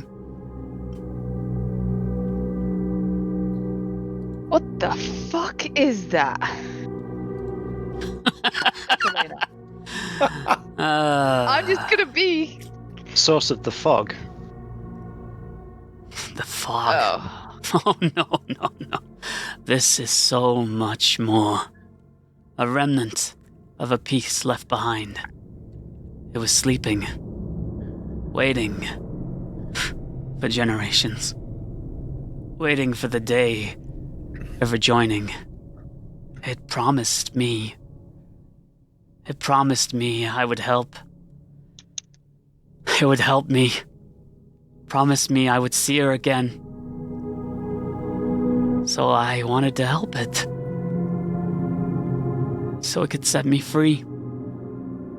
I've been feeding it. Feeding it what?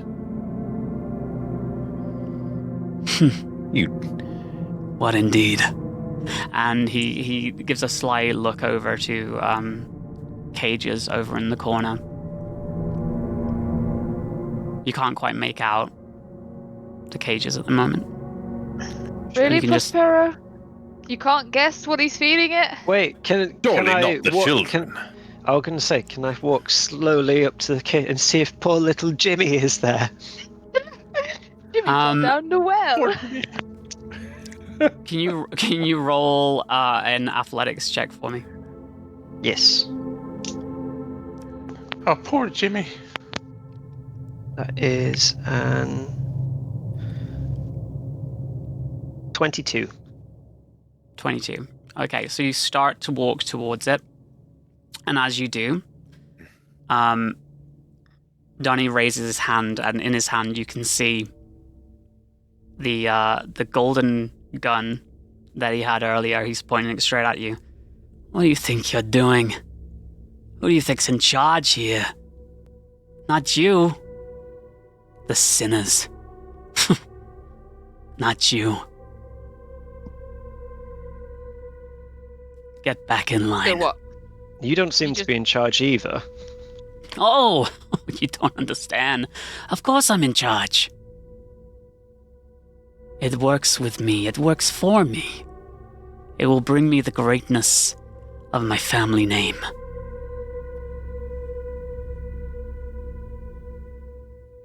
I'll be as great as grandfather. Who was your grandfather? A name. You don't know my grandfather? Tell me who he I'm was. named after him. I'm Donnie the Bonnie. Third. Oh. You don't know the great Don Corneo. Oh. Oh, great. I mean, Well- sure, I imagine Okay, he I has recognize that one. Sure, he's probably had many children, but none to live up to the name of the Corneo family. I will be that someone. I will build an empire like my grandfather's. And it all starts here. Well, that name I am familiar with, I say to the others. All right. You doing anything else? Oh, if we get attacked by a goddamn giant house. All right. You took too long. Now your candy's gone. Donnie's going to look here and says, with the gun in his hand, and he's pointing at you, all of you, says, so, what's it going to be? Are you joining my new empire? Or will you be Elena is going to consumed cast like the rest? Comet. As he says Whoa. this sentence, Elena is casting Comet on him right All right. now. Please roll Please. initiative. Initiative time. Wow. Oh my Oh, god, sorry. we've got so little time. All right, it might go a little bit over. That's fine. Yeah. And If I get there's me, a was 1 gonna on try and- initiative, do I... If I get a 1 on initiative, do I still add the rest of my initiative? Damocles? That's a good point. That's up to me. GM's choice. All right. Okay, Yeah. I want you to roll an athletics roll first, please. Athletics. Oh, that's not good for me. Is this with or without luck? Without luck for the purposes of this. 3. No, 1 technically because I have minus on athletics. Awesome. All right, you are not fast enough. You're already in battle. Whatever your initiative is, that is what's going to happen. Yeah, you are in battle with Donnie. Oh no! Oh no! What's happening? Press the F key, didn't you? You pressed the F key. What have I told you? Told you 100 times. I was on the wrong keyboard. I apologize. Earthquake. Earthquake. Okay, the ground shakes as Donnie steps forward onto the altar with the golden gun in hand. Donnie has the highest initiative. Donnie's gonna go first. It's like, so you came here and you think you can win. Okay, well, and he holds up his golden revolver. How about a little Russian roulette? And you can see he goes to shoot it himself and then shoots in the air and it fires. And you can see in his hand, this is the equivalent of a Desert Eagle. It's not a revolver. And then he aims at all of you back and forth, and that's his turn. Okay. What the hell is a Russia? Okay, sorry. How about a little Oh, yeah. Wu-Tai roulette? Okay. All right. So next up in turn order. is Ezekiel. Can we drink potions with bonus actions, or is that an action? That is, I believe that's a bonus action, right? Yep. Amazing. Do both actions. Whatever action you want. No penalties to items. Oh, awesome. I would like to, with my bonus action, drink a Soma flask. And with my main action, attempt to use my Vajarisk Claw on Donnie. Okay, so you drink your potion. Yes. And what's this claw thing? So a Vajarisk Claw, it is... I have it open somewhere. Petrifies one enemy. Petrifies an enemy, but if I roll a d4 and it's a 1, it fails. Okay. But it's a 2. Okay, cool. So as you cast this, it kind of like you see the petrification kind of magic like envelop him, and it starts to harden over, and then instantly cracks apart and like explodes outwards. And he went, "That's a sly." He goes, "That's a sly trick." And he pulls up his sleeve, and he's wearing a ribbon. Dickhead. And Donnie will be impervious to all status. Cool. My character's useless, guys. Good luck. Oh no! Next is Prospero. Prospero, I think, is still silenced for another 2 turns. Really? Yeah. Like, 2 hours? Did you use a cushion? Did you use anything to recover? No? No, exactly. All right, you had your chances before you walked in the room. Damn. Okay. I will throw a throwing knife in. Okay. So, what's the calculation for that? Oh, good question. I could tell you. Yes, please. It is. Please. All items without exact value will use the formula listed here. For damage use, 3d6 times 10 plus 200. Okay. Rolled a hit. We got a 15. Does that hit? 15 hits. So, do you want to explain how this dagger flies out? Yeah, I just produce it from my inner pocket. Okay. And quite sharply just fling it towards All Donnie. right. So, in an instant, you fling this dagger towards Donnie, and it embeds like directly into like his into the area where is just his chest, like over his heart, and like in an instant he's like, "Ugh!" And he falls to one knee, and yeah, wrong button, and yeah, you defeated Donnie. Congratulations. We did it, guys. It was all for Jimmy. So For Jimmy. Donnie staggers backwards, and he staggers backwards and is clearly he was taken aback by this, and he was not feeling great. You've hit him in the chest with a dagger, but he staggers towards the tube, and he's very, very sad about it, and he runs up, and he's basically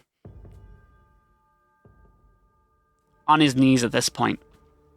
He has tears in his eyes, and you can see that it's like he's hurt and he's dying. And he looks up to this thing in the tank, and he starts to beg. He's saying, "I brought them to you.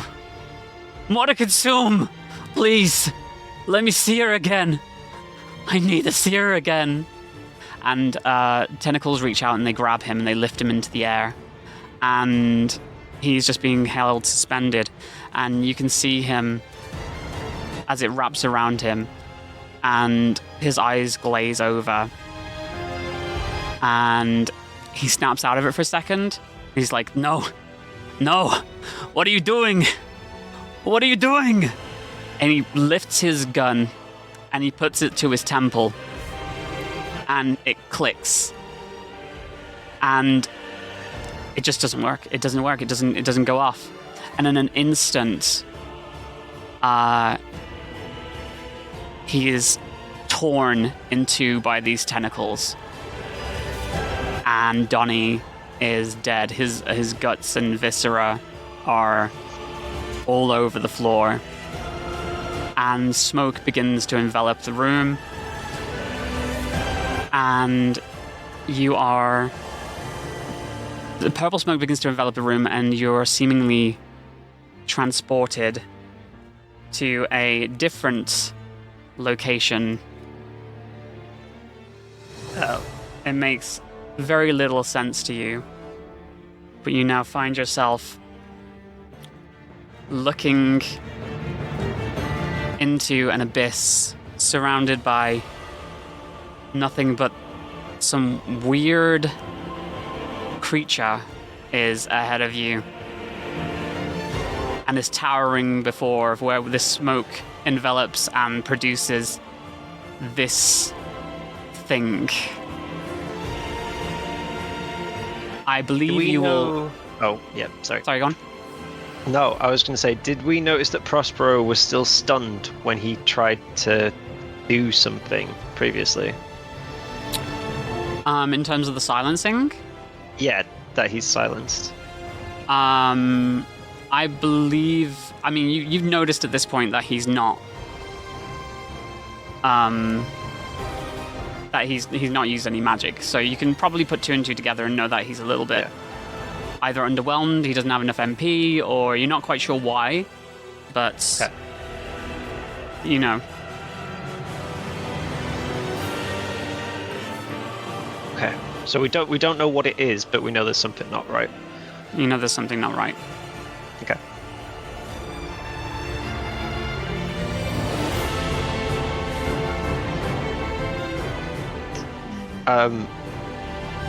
Oh, you're in battle, by the way. Yeah, I'm going to say carry on with the battle description. I don't think I'll have time to do it. Yeah. So yeah, this hulking thing has come out, and it like basically lets out a screeching roar, and you are in battle with this thing. Turn order stays the same. I will put its... You will gain initiative that you already have. And it is going to be... Where is it going to be? Let's find out. If we can... I mean, is it still It's my 15. turn last time? Or If you have a bonus roll, then yes, it's going to take priority after you, I think. I can't really do anything else with a bonus roll. I mean, I could throw another dagger at it. So, I guess I'll throw another dagger. All right. Nobody's got any reactions to this thing? Sheer horror. Knowing full well what Shinra experiments have done in the past, Ezekiel is not too pleased with whatever the fuck he's seen before him. I mean, he recognized the kind of test tubey part, but not the monstrosity before him. Well, fuck. I'm Okay. absolutely horrified. So you throw more stuff. Yes. And funnily enough, yeah, it would get priority after you, so that's great. That's perfect, actually. 14 this time. Okay. Cool. And I need to look at my notes. 14, you said? Daggers? And how much damage is that? 3d6 times 10 plus 200. I need to get the page open. Alright, so... it is a human for some reason. Alright then. It has... it doesn't evade anything. How much did you roll for the attack? 14. For the 14? That hits. At full damage. Cool. Okay. So 270 total. 270. You do 270 to this thing. Yep. It is now its turn. In response to you doing... Is that physical damage off the daggers? I'm assuming it is, isn't it? Yeah. Alright.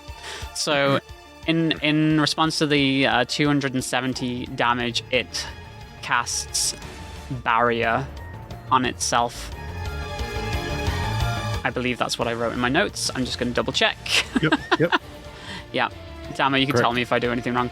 Alright, next it's its turn. So, it is going to start by casting Chaos Mist, which is... It's going to do 40 damage to everybody. Everybody is poisoned, and everybody is going to take 40 damage for the next 4 turns. Let's go. All right, so everybody has poison for the next 4 turns for 40 damage. I'm going to make a note of that. Is that 40 immediately now as well? When your turn starts, it's just a poison effect. Okay. Okay. Turn starts. Poison 4. That's always on your turn, essentially, unless you can clear it.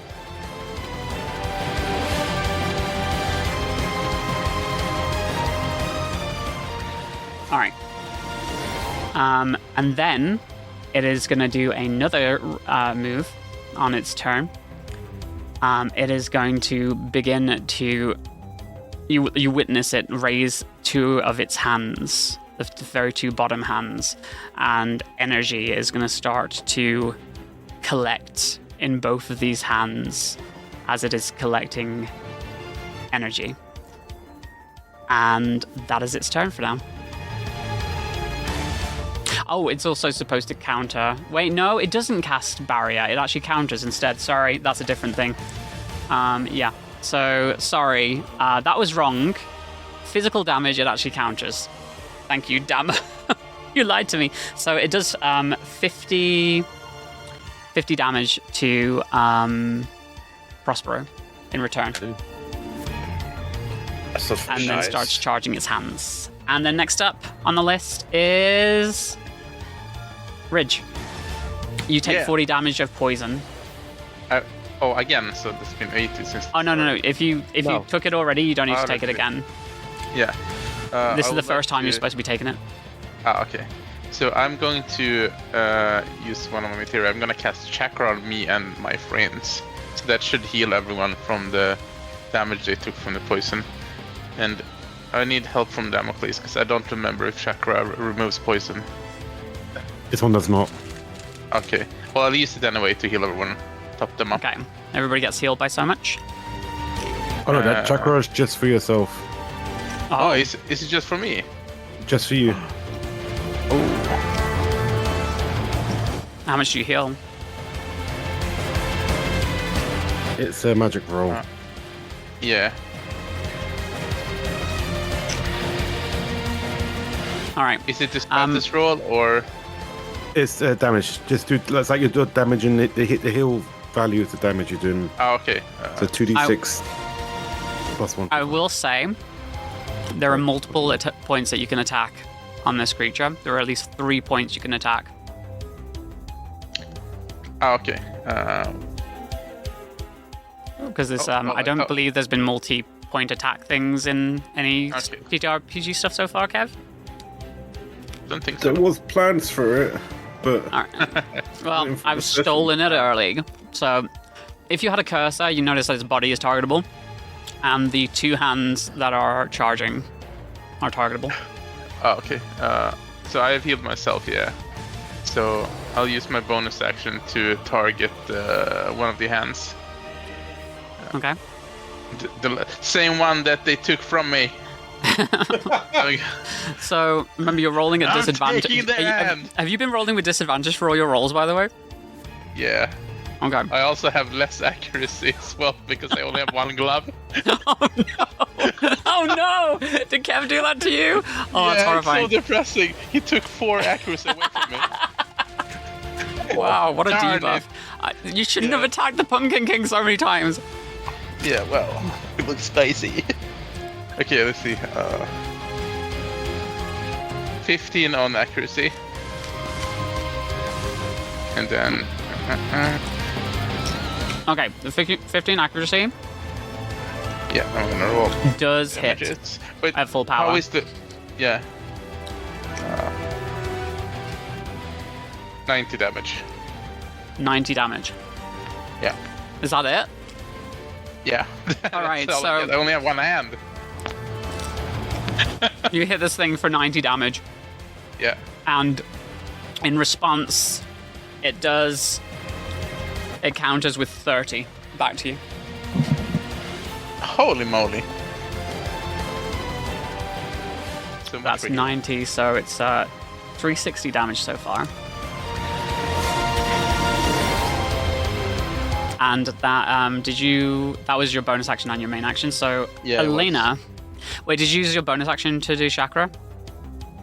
No, that was my main action. Oh, so was the 90 halved? Yeah, 90 is the only thing Okay, you 90 was halved. Okay, about. good. Yeah. All right, Elena, it's your turn. Oh, I thought it was Minerva before me.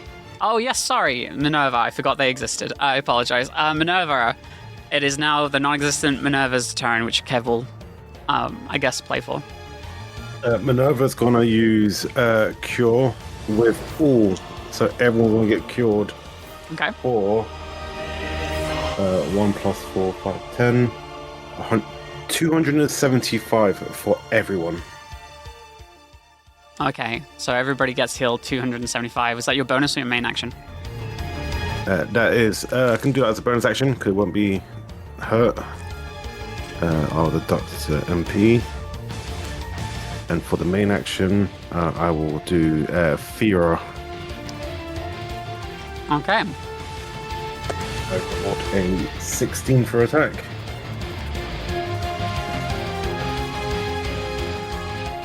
And damage is 122. 295 doubled. So Okay, so 295. 590. Yep. Okay. So 600 minus 10, essentially. Can't believe I flipped the table again. Okay, so that's 900 and... yeah, 950, I think. You've done so far. Oh, did you take 40 HP damage? I have now. Okay. Oh, that was before you would cure, though, so I don't think it matters. True.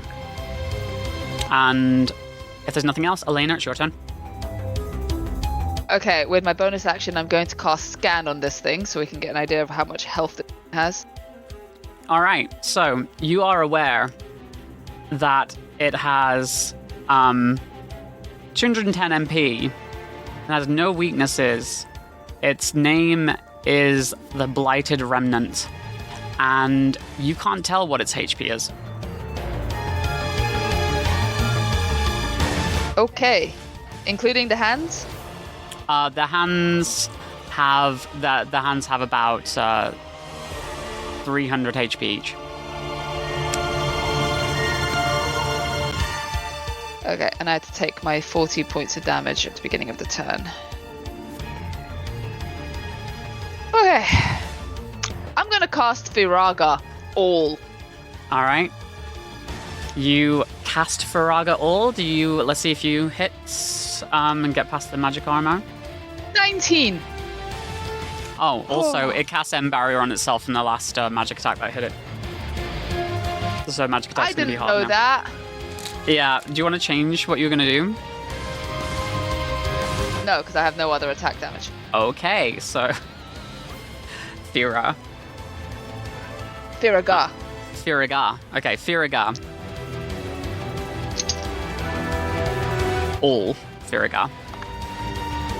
Okay, we got 10, 11.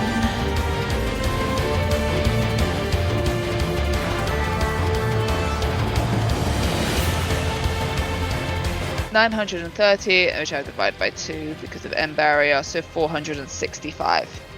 465 on everything? Right, Yep. so... Or do I need to roll separately for each part? No, it's fine. You, unless Kev says differently. 465.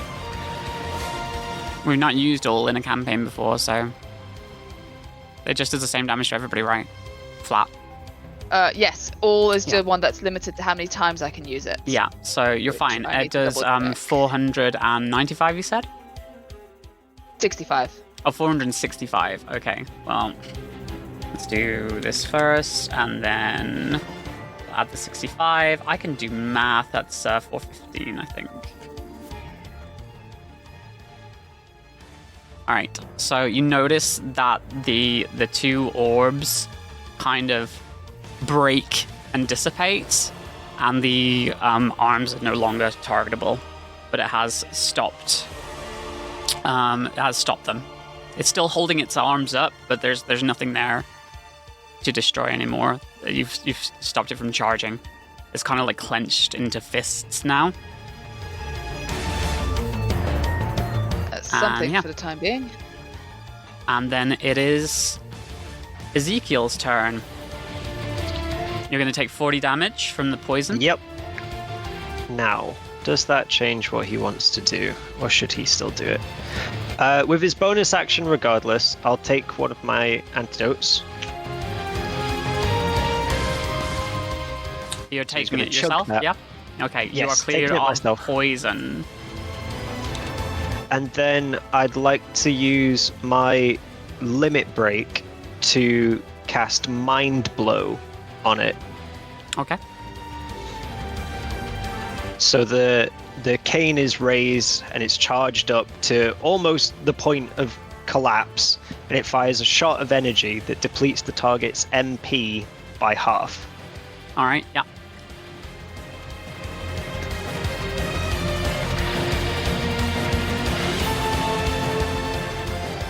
That is...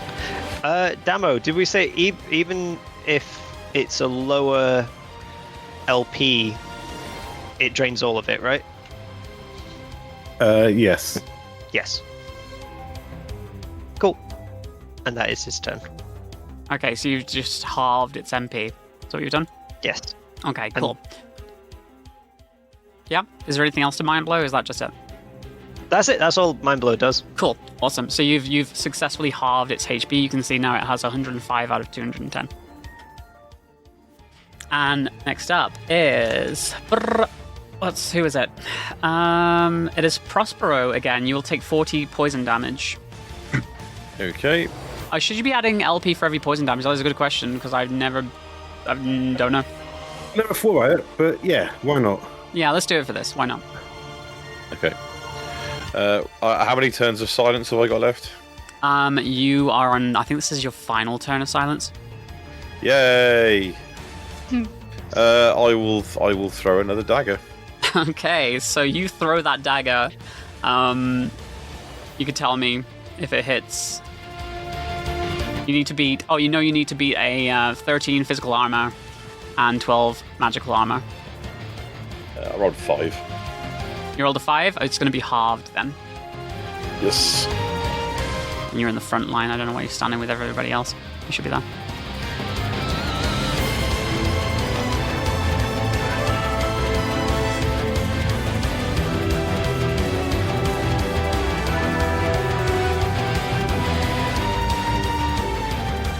Uh, 160. Okay, and that's the total, is it? Yeah. Halved. After. Already halved? after- Yeah, okay. Yeah. So you do 160 damage. It will counter you to do 10 damage to you. Okay. Alright, let's have a look here. So you said 160? Yes. Cool, so that's 575. Wait, hold on. Yeah, 575. Cool. Awesome. Yay, it's that was your first main action, was it? Yes. I will drink a potion for my second action. Okay. You drink that potion. Yum yum yum yum yum yum yum. Yum, yum, yum. Nom, nom, nom, nom, nom. You heal up. All right. It is now the Blighted Remnant's turn. It is going to... Using its fists are now, like, closed completely. It raises its arms into the air, all four of them. And it is going to use something called Ray of Calamity. Thankfully, you decrease the amount of damage by getting rid of the orbs. So it is going to do 1, 2... no, it's just going to do 1, actually. Okay, cool. It is going to do 4 times 5 plus 100. So that's... Oh, that's not too much. That's not too bad. That's not too bad. It's going to do 120 damage to everybody. Jesus. Lol. I'll take Alright. that. I'll take that health off again. Yeah. Oh boy. All right, and then it's going to use something called Eternal Scourge. It raises the effectiveness of attacks for a status roll for how many turns? Let's see. 4 turns. It is going to be rolling with advantage on all attacks for the next 4 turns. And that is its turn.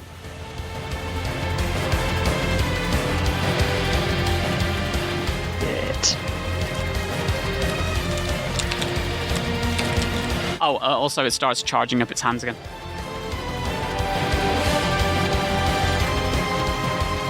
Do we know how much? Did it cost any MP for it to do that attack? Do we know how many more times it might be able to hit us with it? Oh, that is a good question. I didn't figure what the MP was for that, so let me take a look real quick. It is currently just down. It is now down to 65 MP. Okay, so it can at least do it another once. Yeah. Okay. Technically, Can we see the health yet? could go again. Sorry? Say again? Is the health visible yet? Because we did cast scan. The health should be visible. No, the health is not visible. The health is Okay. secret. Okay. And its counter is still up as well.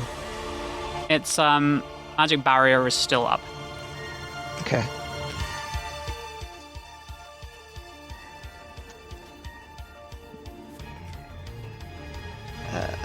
So it's Ridge now? Yeah, sorry. Okay. Kaze? Ridge? Oh, it's my It's you? turn. Yeah, it's you. I know the rounds are long, but pay I attention. think I'm gonna go.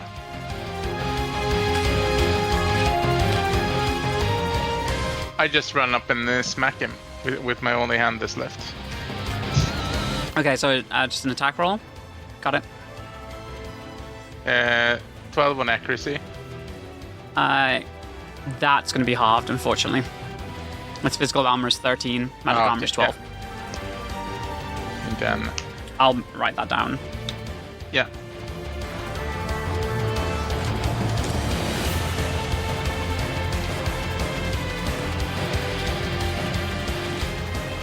$112 damage. 112 damage. Yeah. 12. Alright, cool. You've done 112 damage. It is going to do 50 damage back to you. Oh. And I'll kick him with my bonus action. It's gonna be. Alright. I'm going to say, even though you've lost a glove, you're using your feet for this. So I'm going to say that you can have this at full damage. Oh, okay, nice. So not quartered, just halved. Okay, understood. Because it's your bonus action. Oh, 72 damage. 72 damage. Alright, Yeah. cool. I will add 72. And then next up is Minerva. Also, Damo's taken over for that. For Minerva, 72. Minerva's going to use.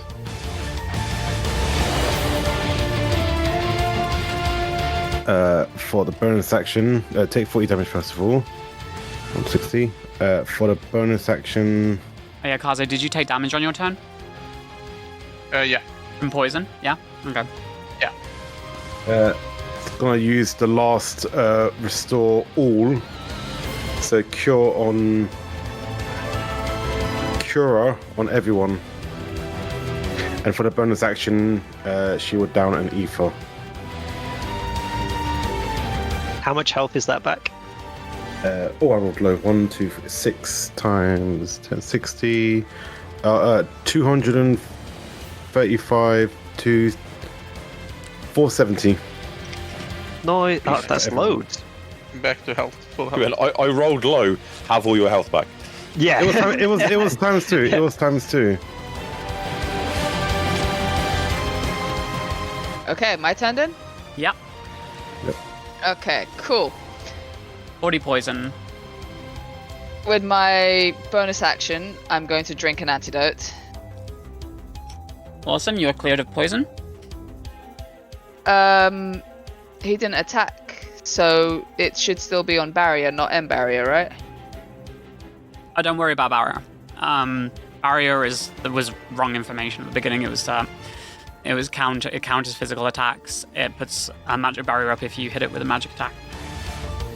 But I can't remember which one it's on at the moment. Oh, it's always on magic barrier. It always okay. casts Well, magic barrier in response to a magic attack. When does magic barrier go? That is a good question until its next turn. But if it's it only gets, with like- a magic attack, It only gets one recasts it. status roll. Pretty much, yeah. Okay. Okay, I'm gonna hit it with Firaga again. Firaga all. Okay. 16 on the hit.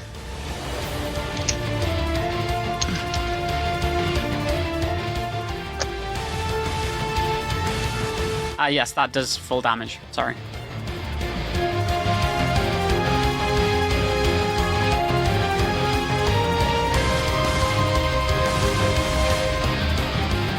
That is 420 per thing. Okay. For the purposes of time, that is enough to take it out. So how is the fire working on it? Take it out? Yeah. I thought we couldn't see the health. That is enough to take it out. This is enough to. It starts to shake and rumble. So what's the attack doing? Oh, I'm the worst person for this. I never know what to say. Kev, help me. No, give it a try. Give it a try. I don't know. So you cast a big fireball. What happens? Oh, I'm the worst for this.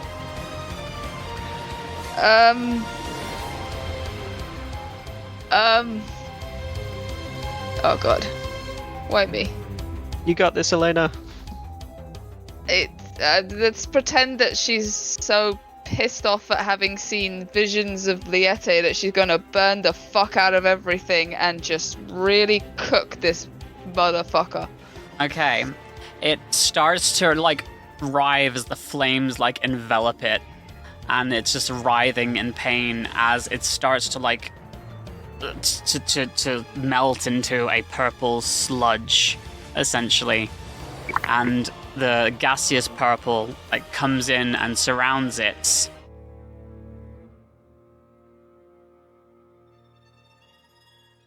And as soon as this form is revealed by this gaseous smoke,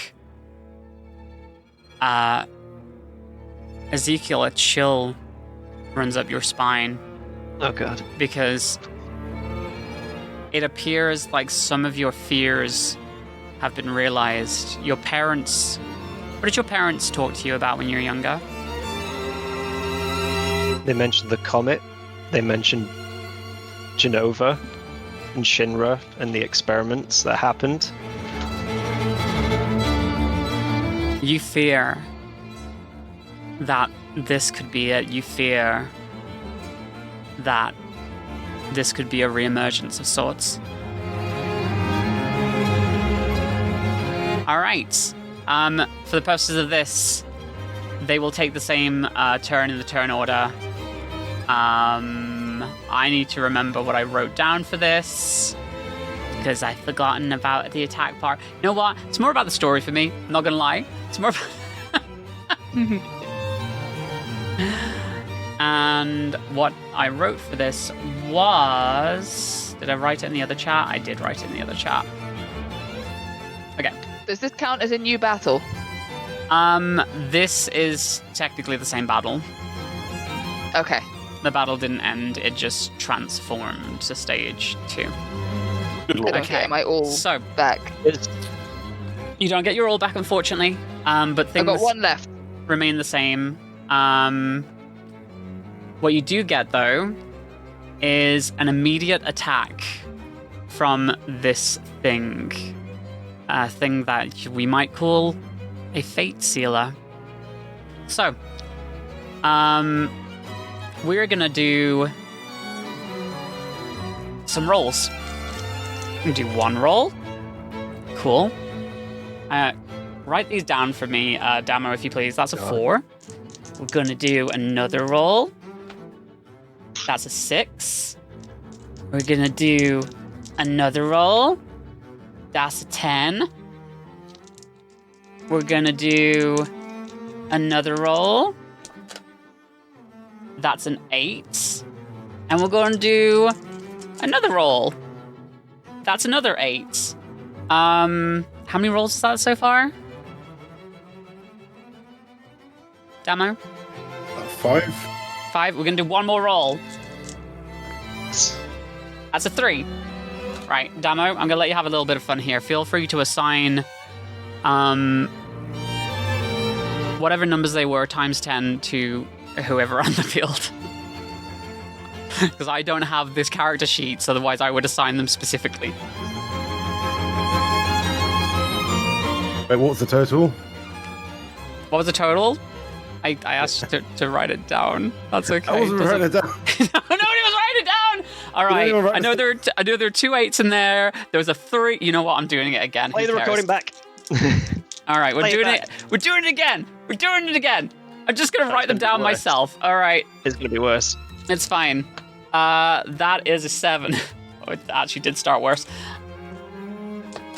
That is a 3. That is a 12, unfortunately. That is bad. Oof. That is a 7. Oh my god, it's actually getting worse. That is a 9. Damo, you've doomed us all. Let me write that. Alright, that is a 5. That is a lot of damage. Okay. So, it's gonna like start absorbing energy from around it, and it is going to attack with a sweeping laser as one of the tentacles from its like main heart pops out from behind it and charges up a laser that sweeps across everyone. And in total, that is going to do... Let me do some calculations here.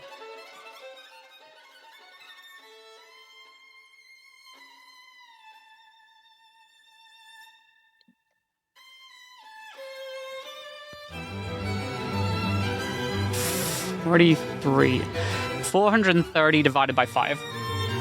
It wasn't that bad. 130. Divided by 5, so it's going to be split between you. 86 Oh. for everyone. Okay. Yeah, everybody That takes is- 86 damage. Whew. I was like, that's... Well, that's what I live for. Listen. Alright, cool. And, yeah, the battle continues. Let me just find where she is in the turn order. I have so many windows open between streaming and doing this. It's actually wild. Yeah. Do we Okay. have is scan still in effect from when Elena It is cast it? or not. It out? is a new form, so... Okay. Ezekiel, it is your turn. And as it becomes your turn, you start to feel a pull inside. As you look at this thing, like, and your fears are realized, it feels as if you're home. It feels as if you're back with your parents, and it feels as if you've felt love for the first time in a very long time. And in your ears, inside your head, you just hear, "Come to me, child." And you are gonna do your turn as normal. Oh. Oh. What would you like to do? He's oddly comforted by it. Are we still aware that physical attacks may potentially backfire and hurt us? This is a new form now. You can do whatever you want. Could do whatever we want. He will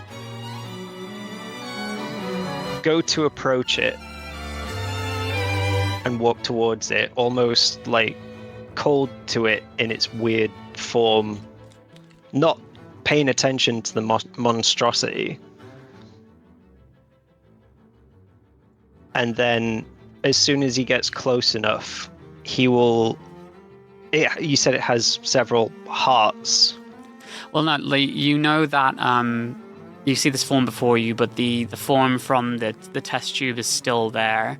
It's like with the tentacles coming out, and it seems those tentacles coming out is what like just did that attack.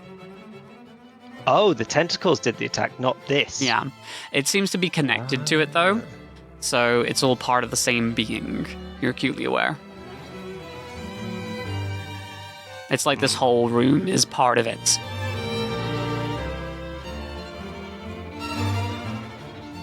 Oh man. So what are you doing?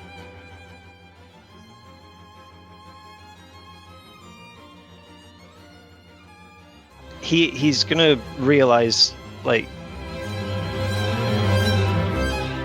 this isn't right. He knows the experiments and things that happened in the past, and he knows that nothing good can come of this. It consumed his parents. It's consuming a new town. And he's gonna plunge a vampire fang into the monster. Okay. What is a vampire fang? A vampire fang is... drain HP from the target, roll d20 times your level, and deduct that amount of from the target's HP and recover that value for yourself. Okay, let's figure out your AC and stuff first. Yes. Yeah, see if the physical attack connects or not, first of all. Yes. Holy shit. I'm Archie, what are you doing, babe? Are you my little 16. beagle? 16? 16. Okay. Alright, cool. And how much damage does that do?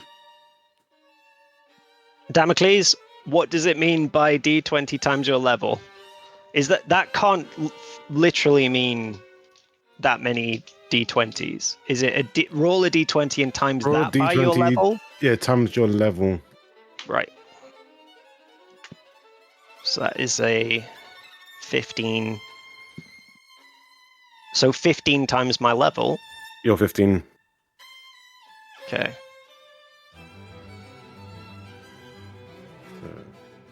Oh, that's not too bad. 225 damage? So, Alright, so you're doing 225 damage. Alright, so... Yes. Okay.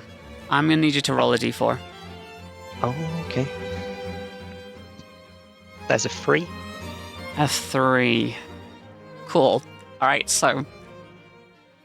You go to attack, you take out this vampire thing, and I'm assuming that it's kind of like a stabbing motion that you'd have to do with it. Before your attack connects, you're standing facing down this monstrous entity. Again, it's like all your fears have been realized, and you're so aware that this could have been part of either what got your parents or part of their grand experiments. You feel your heart racing as the sound around you is replaced by this beating in your chest. And you hear that voice one last time. Can you do me a favor, Prospero? Can you roll a d20 for me? Yep. 20. 20. All right. Yeah. So, from your point of view, you watch as Ezekiel steps forward, vampire fang in hand, as he turns to look at you and then rushes you. Oh.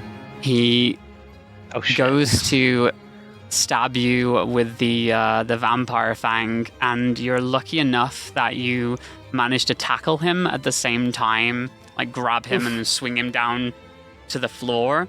The vampire fang hits you, but how much damage was that supposed to do? 225. 220.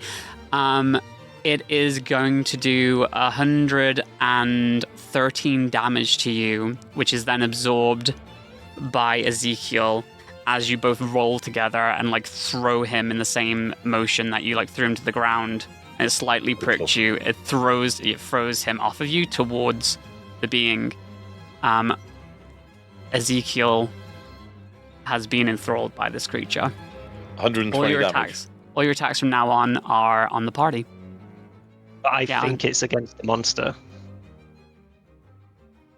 Wait, hang on. You said I took 120 damage. You took 120. Ezekiel gained 120 health.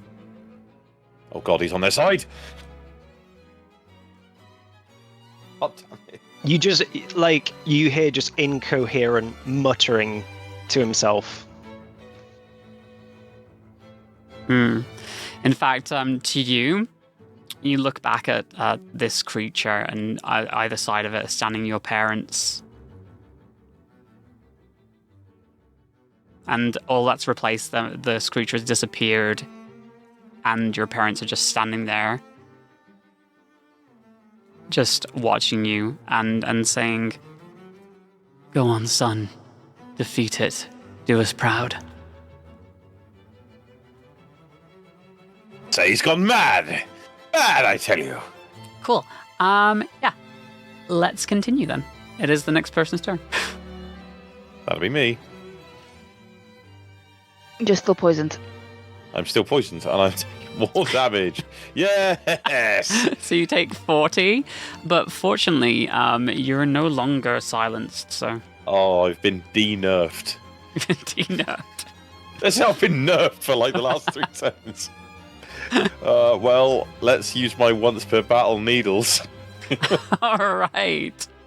Okay. If you could do that for me, that'd be great. And unfortunately, if Ezekiel gets in the way, then so be it. I rolled a 17.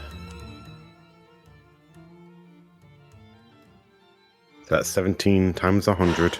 Oh, no, that was a 17 to hit. I haven't rolled to do the thing yet. Oh. Okay, here comes percentile D100.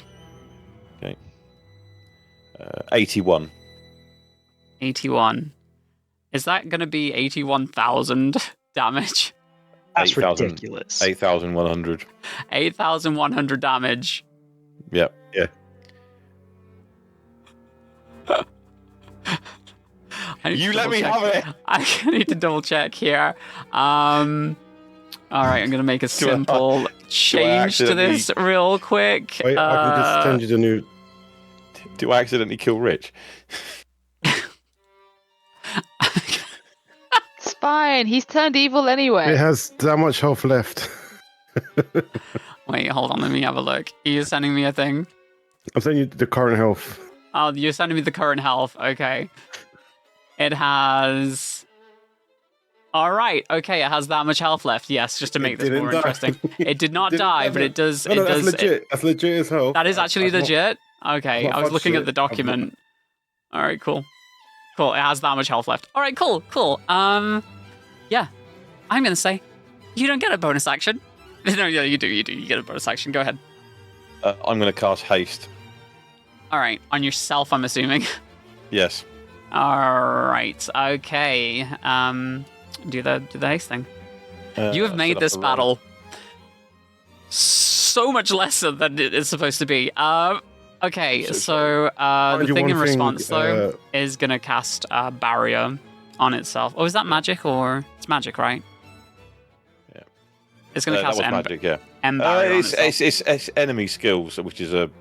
Yeah. I don't know if that's magic or not. So. It casts It M casts barrier magic, on yeah. itself until its next turn. Okay. Down. I rolled a 6, so on my status roll. You rolled a 6 on your status roll. Cool. Yeah. You are hasted for the next 6 turns, so you get another action. Another action now. Kev. Yep. He's allowed it. It's All right. allowed. But it's immediately embarriered itself, is it? It has. Yeah. Okay. I'll throw a dagger at it. So it's haste. Haste for 6 turns. Haste 6. Goddamn. Mia, check the DMs and don't forget about that. And I nat 20'd my dagger roll as well. Just in case. Oh, yeah, it did. I've completely forgot about that, hun. I'm sorry. That's fine. I'm not going to worry about it at this point. Okay. But it's there. It is Yeah, there. it is there. Cool. So, you threw the dagger at it? What did you get? Yeah. I'm just calculating the damage. You got a Is nat it- 20 for the hit, though. I did, yeah. Alright. Do you get criticals on items? Yes. Times 10. To make things more interesting, Yep. I'm going to have Ezekiel flip a coin. Okay. Oh, I do have a coin now. If it's heads, you're good. If it's tails, you're not great. It is heads. It's tails. Well, do you want the damage total? Or shall I wait for Let's do the damage total Oh, first. I can tell you what happens. I was going to say, it was heads. Oh, it's heads? Okay, alright, It cool. is heads. It's 740. 740. Alright, so Ezekiel is going to throw Dagger. himself in the way because he thinks that you're attacking his parents. I wasn't going to do that for the needles one because that was a hell of a lot of damage. It would have just one-shot Ezekiel. Oh, no! This But- will also one-shot me. Don't worry. It's going to hit you in the arm, but it's just going to go through and still hit behind you. But you're going to take how much was the damage? 740. 740. You're each going to take half damage. So 740 divided by 2 is 370. 370. You're going to take 370 Okay. damage. Oh, good lord. Don't worry, you all have Phoenix Downs. It's fine. Bullshit. So do I. You do, yeah. We're not Gonna going to Phoenix arrest down the guys boss. for killing us. I haven't done anything yet. Yeah. Trying to. I mean, I know my mother and father will I protect me. stopped you from getting one shot, so yeah. 370 you said. Alright. That's me done. Yeah. Cool. Wait, no, that's not correct. That should be. So he casts silence on you again for 10 turns. Could you imagine? Okay, so the physical attack hits Genova though, and it will cast a barrier on itself, replacing the M barrier. It can only have one of those at once. And now it is Bridget's turn, is it? Is that right? I guess I will try and smack it again with my only working hand. All right, cool. Rich, can you tell me how much HP you've got left in your in the DM space? Yep. Okay, cool. Sorry? Rich, Rich, okay. I need Rich to tell me how much HP they've got. Oh. You do your attack as normal. Yeah. Go ahead. See, 20 accuracy. Okay, Yeah. great. Yeah, so that's gonna hit, yeah. Yes, gonna hit. Full damage. Cool. Sorry, What else Ezekiel. I 225 damage on my main one. 225 damage. Yeah. Okay. Flip a coin, Ezekiel. Oh, God. No, that is tails this time. Okay. That's fine. How much was it? 200 and what? 225. Yeah, you take 225 damage. Okay. Oh, shit.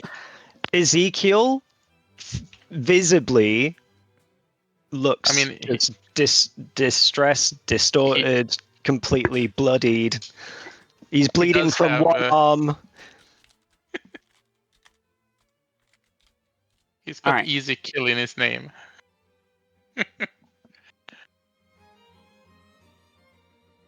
I don't know why the volume decreased so much on my samples.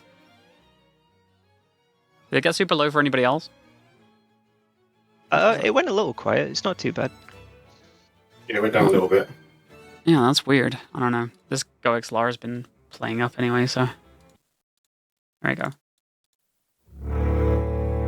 Alright, now it's back to normal. loud. There you go. Sorry. I got you. Nice. Cool. Ridge, are you doing anything else? Because you can see that Ezekiel is on their like last legs, as it were.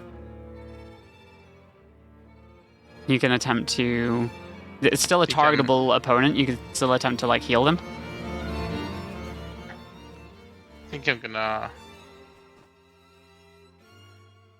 Yeah, I'll cast Cura on poor Ezekiel. All right, you cast Cure. There's no So check. it's only for this. gonna be half, yeah, because it's... How does because this it's your look to bonus. Ezekiel? Yeah. Does Ezekiel now see the monster heal him? Well, Or does he think the illusion from his parents is causing him to be healed? whatever works in your brain, that's the way it works. So Yeah. Ezekiel's mind is shifting this fate sealer is shifting things around so it like works out in the way it should. And I've just realized how late it is, so we're going to try and wrap this up very soon. Yeah. He heals for 180 HP. 180. Yeah. Mhm. Cool. And then it is whose turn? Minerva. Minerva. I mean, I skipped All right. her turn, but you know what? She enthralled the guy, so I'm going to say that's her turn. Her turn. Minerva's gonna cast Cura on Elena. 4, 6, 10, 150 plus 1. It's more than your health. So you're back at full health. And for my bonus action, Minerva calls out to everyone, asking who feels like they have the strength to defeat this fiend. And just hinting at your limit break.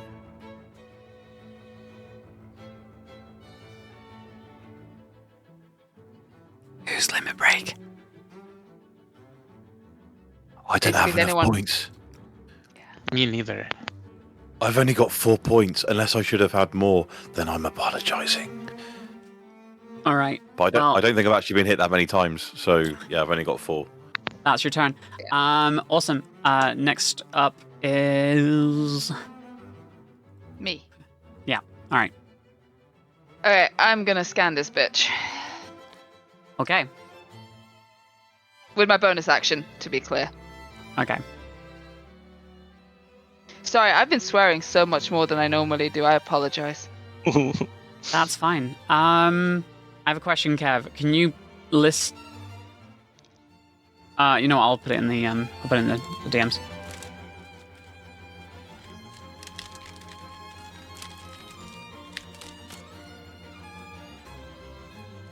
Cool. Okay, done it. Can't see it. What the hell? I'm tapping it Oh. as we speak. Boop. Boop. Boop. Boop. Yeah. Boop. Boop. Boop. Boop. Boop. Boop. Boop. Boop. Boop. Boop. Boop. Boop. Boop. Boop. Boop. Boop. Pretty one though. You can see it has 260 MP. It has a evade of 2, a physical check of 12, magic attack of 11, and no weaknesses. And you don't know what its health is.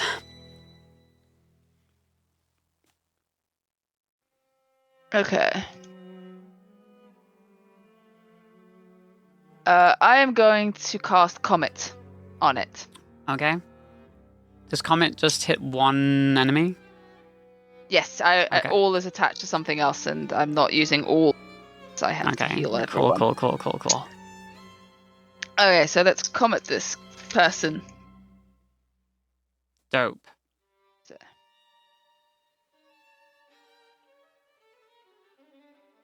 10 to hit. 10 to hit. It will do half, I think. Right, how do I do this Yeah. again, Damocles? Just regular roll and then times by 3.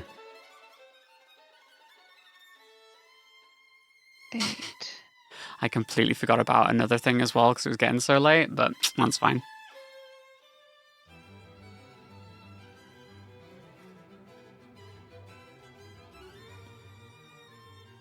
Times by 3. 900 divided by 2, right? So that's 450. 450. All right.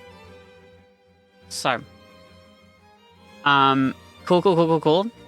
You do 450 damage to hit.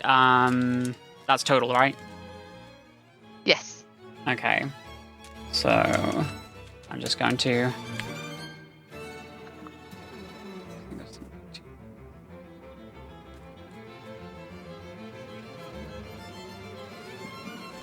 I think that's correct. I'm not sure if that's correct. I think it's that. Okay. It is now. Is it Prospero's turn? It's Ezekiel's turn. Oh, it's Ezekiel's turn. Ezekiel, go ahead. So in his mind, the way he's been visualizing this is anytime the monster has been taking damage, it's visualized as his parents crying out in pain. Yeah. And Ezekiel has spent his entire life trying to undo the horrors of Shinra and their experiments and things like that. And in his eyes, it's all coming to fruition. This monster in front of him, the almost inevitability of it. And he will try and do anything to stop it from happening. So he reaches into his pouch and then looks at all of you with almost a smile and repeats a phrase that he saw prior and says, "Don't close your eyes," and casts Dream Powder on the party. Okay. What does Dream Powder do? For those of us. Dream Powder casts sleep on all enemies. Oh my goodness.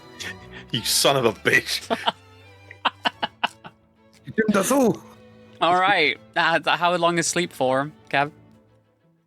He has to do a item Status roll? status roll, which Okay. is a D4.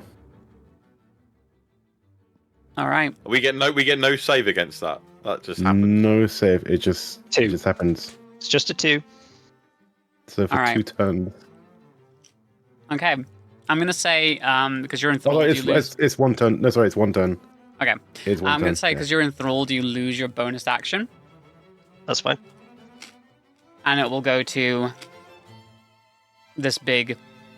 It will go to the Fate Sealer's turn. Isn't it Prospero after Ezekiel? Yeah. Would- but he's Oh, wait, asleep. he's asleep. He's asleep. Sleep. The poison damage, though. Poison should wake him, shouldn't it? Oh, are you still poisoned? Yes. All right. Your last Uh, poison. Poison won't wake him. Oh, poison won't work No? him. Okay. No. The You take silent poison killer. damage then. The Carbon silent monoxide killer. poisoning. You're sleeping in bed, and the fire and the you didn't install a monoxide alarm, No. so it happens. Sometimes it happens. You never know. That's it. All right. So you're asleep, and you lose your turn, and we are going to the Fate Sealer's turn. It's the first turn it's actually had, and it is going to use a tail laser. Here we go. So it goes to charge up its tail, and there's something different about this one. And as it charges up, it basically sweeps across, but as it sweeps across, out of nowhere, and you feel this pull on you, Prospero, as you've now woken up from your sleep status, but you're good. You feel like a glowing. You can see a glowing within your breast pocket, as a large cat-like creature lands from seemingly out of nowhere. It just comes out of a green mist and lands on the ground in front of you. Bigger than that. It's so big. It's pretty big. It goes. It will rush the creature, and it's going to jump and bite onto it as the tail laser wildly swings in the air. The tail laser still hits you, but ever so slightly, and that does 100 damage to each person, but it also wakes you up. And they are going to take damage from that as well. You've also had haste cast on everyone, too, in the process of it coming out of the mists. Ooh. And you are hasted for 2 turns. So I'm hasted for 8 turns. It is a replacement effect, I believe, right, Kev? Oh, what? No, not a replacement effect, but it's not an additive effect, right? You can't just keep casting haste on yourself to add haste, right? You have to... Yeah, you can't stack it, yeah. Yeah, you can't stack it. So, basically, you still have the 5 haste, everybody else gets 2 haste. Okay, I was going to say, I've been hoodwinked. But everybody takes 100 damage, and this cat creature, as it pounces down, it's also going to pounce on Ezekiel. Oh no! This is I'm how so he sorry. dies. Down with And Ezekiel. it basically, like the Hulk in the hit popular movie, The Avengers, when Tony Stark was on the floor unconscious, it's going to roar directly into his face. And that seems to bring Ezekiel back into consciousness. And he snaps back into the room and is now himself again. And this cat then, reality. as fast as it came, it jumps back into the mist. It seems whatever you did earlier summoned this creature. And then it's... Yay, trying to kill the whole party worked. I did it, guys. Yeah. You're welcome. Now, this Fate Sealer, this Genova Fate Sealer, is going to start... Its wings are going to start glowing.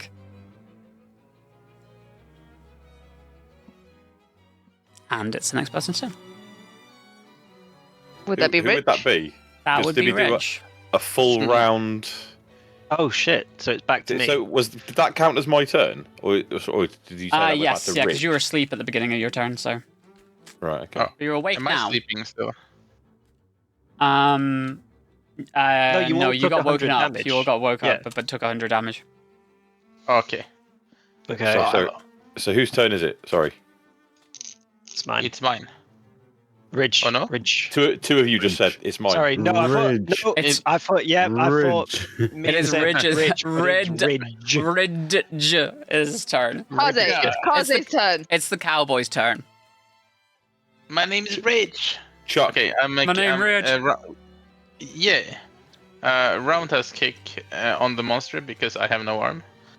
Okay. So I want the full damage. So yeah, roundhouse kick. Cool. 17 accuracy. Oh my god, do you actually have a nub now instead, or is that just what the hand looks like? I don't know.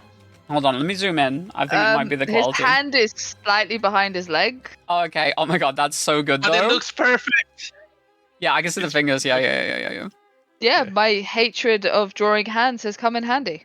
Yeah. That's a bad joke. I don't like that.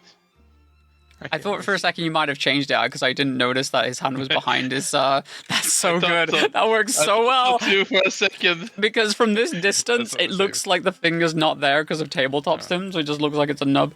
That's so funny. Holy moly. Got a crazy roll on this one. Wild stuff. Well. 305 damage. 305 damage. Yeah, that's gonna hit. What was your accuracy? 17. I mean, that hits. Yeah, 305. Nice. Cool. And then I'm gonna use. Is anyone close to dying? Is the question. I haven't kept. Me. Oh, yeah, actually, yeah. I'll with my bonus. Is that your bonus action to ask if anybody's dying? No. Is it? You can't How does that communicate work? outside Yep, of that's the battle. bonus That's action. metagaming. Oh, Yeah, exactly. Oh, well, I guess that was my bonus action. In battle, yeah. Bonus Mhm. action. I'm done. You're done. All right, and then it is. I keep got to switch between all these chats. It's crazy. It is Minerva's. Yes. For my first action, I will cast Cura on myself.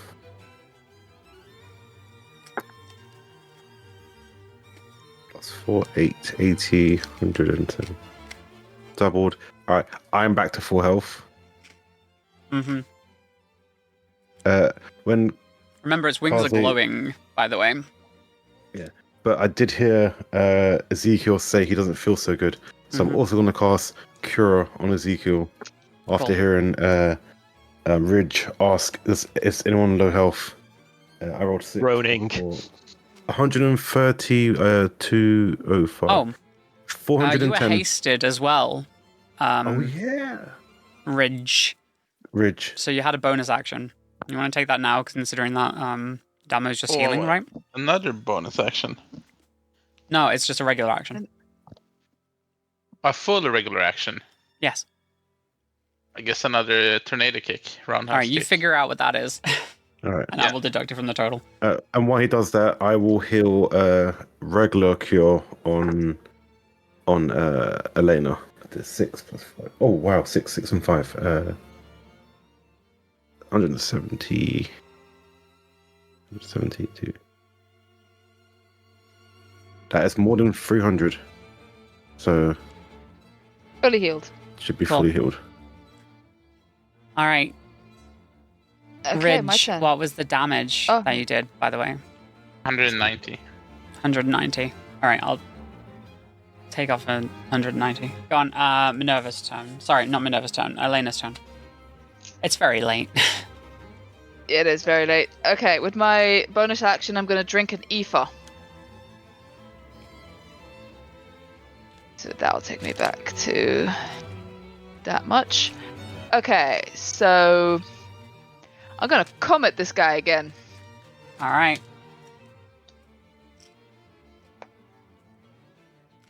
Uh, 9 for hit.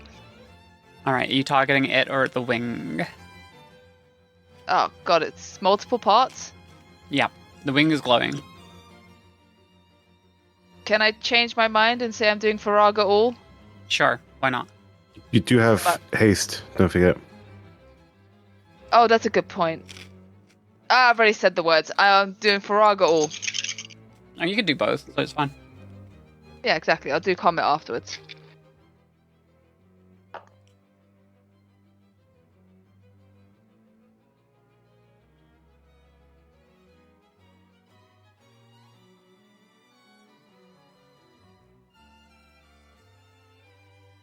And 9. Is that halved?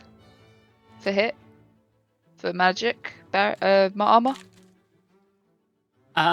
It does hit, but it's gonna do half, I believe. Let me just double check that. 9, yeah, it needs to be 11 to do normal damage. For both parts? Oh, it's also got them. Oh, it was last hit by a physical attack, so it's got barrier up at the moment. So I probably fudged the numbers a little bit because I keep forgetting about barrier. But yeah, it's currently going to take half damage for both parts. Yeah. You said fire, Okay, right? So what normal you do? damage. Viraga. Firaga. Oh my god. Okay, so it takes times 3, then divide by 2. It's 1.5 damage total. Yeah, 1.5 damage. Yeah, so that's 480 480. Okay, cool. each.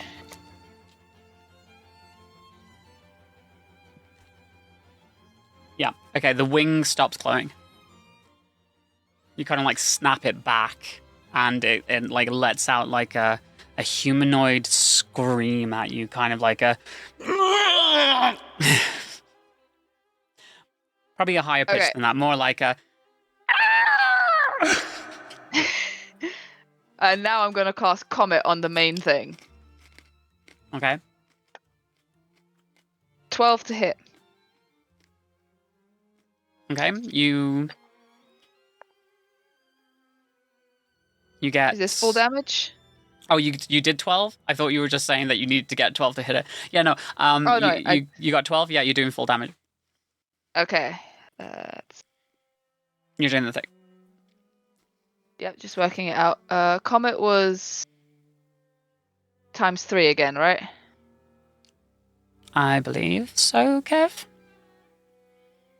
Times 3.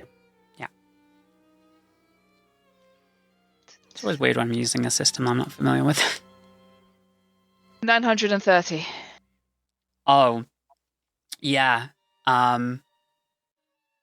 do you want to do this? Oh my god, it shouldn't be me because I never know what to say. All right, well, you can do this as a collaborative improv game if you like. So all together, how does this comet work? It seems kind of poetic almost that a meteorites are going to destroy this thing. Help, guys. Come on, please. It's very late. You know what? I'll take this one for the team. So, as you Go for summon it. these comets from the sky, it's like a flourish as they all like hit simultaneously. Well, actually, no, one after the other. So one hits the wing and parts of it like break off. It just goes straight through. Another one just keeps going through her and like knocking pieces away as it looks into the sky and lets out of a scream as it begins to violently shake and melt down, like turning like grayish as the whole thing melts away and the environment around you kind of melts into a purple mist and the whole thing just disappears. You have defeated this monster. We did it. Yay! Hooray! Yay! Cool. And Kev, if you could take us back to the previous scene, that'd be great. Thank you. It's already dead. Eyes immediately looking around for that gold gun. Okay, so roll for an. You know what? You all get AP. Why not? You all get 50 AP on each of your things. Woo! It's quite generous. Yes, I'm anything if not generous. So, yeah, you'll get 50p, 50p, 50 AP. If you can roll an investigation for me, as you see now that this thing inside the tube is starting to melt away into that same goop as it loses color and like grays out, and the whole thing just kind of like melts from existence. With luck or without? For the Yeah, with investigation? luck. It's a post-battle investigation roll. After that, and as the goopiness is dissolving, can I check the cages for any survivors? Yes, you may, but let's do the investigation roll first. Yes. So, Okay. Unnatural 20 for me. So natural 20, no, unnatural. Dirty. Why are you Dirty copying 20. me? a dirty 20. Adamo, you got a dirty 20 as well? Yes, Minerva did. Okay. And anybody else get higher than a 20? No. All right. So instinctively, both Prospero and Minerva, they see a chest in the corner, and it's piqued their interest. So they go over and they look inside. And inside happens to be weapons, almost as if they were there, like for everyone. It's like really cool weapons, the coolest weapons that you've ever seen before, and they all glow. They glow with like a purple haze, the same as the boss. They're kind of like an amethyst kind of thing. They're almost as if they were made from your dreams, because they seem to be copies of your exact weapons, but they're purple and they let off a faint glow. Almost like a Final Fantasy XIV battle or something like that. It's crazy, but you can tell that these are much cooler, and you pick them up, and it seems there's one for each of you. And just because the two of you went over there as well, in the bottom is 2 sacks of 500 gil. And Prospero, if you'd like, you can walk over to Donnie's body. All right, as that's happening, Ezekiel's please. walking over to the cages. I need to remember, which button was it? That was the wrong button. That was the wrong button. No, not that button. Go away. Was it this button? That was the wrong button. Was this button? Okay. All right. So you've defeated the stuff. You look inside the cage, and inside you can see a familiar face. It seems Jimmy is inside of this cage. Thank God. And you let Jimmy out. Yeah, I'll get down to his level for when I unlock the cage. And just stop him a bit. He's probably shaken. I'm just going to give him a once over and make sure he's not injured or anything like that. See if he's like mentally there as well. Yeah, Jimmy looks to be in perfect health. He looks a bit shaken up and like a little bit ragged, but he looks to be in absolutely perfect health. He looks to be in great spirits. He's not in great spirits. He's like absolutely shaken up, but he seems fine. And also, from out of the shadows in the cage, you also see a red paw step forward. Inside the, so it's this red paw steps forward, and inside there a weird beast creature, a cat or a dog, maybe, steps out in front of you all. And you kind of instinctively take a step back, and Jimmy walks behind you as this creature comes out. Would any of us have seen this creature or its type before? You know of red beasts in your years of travels. Let's say you've been to Cosmo Canyon, so you've heard of tales of the red beasts, and one red beast in particular. Okay. So, I mean, okay, yeah. I am fairly knowledgeable on these subjects, of course. Yes. And the beast speaks. So, you are our would-be saviors. Who do I have to thank for defeating the evil here? This remnant of a past left forgotten. If I may. Good creature, pleasure to make your acquaintance. I am Prospero Theobald III. Of course, you'll know me as the Velvet Viper or even the Valiant Nightblade, but you can just call me Prospero. A man of culture. I see. Of course. And the rest of you?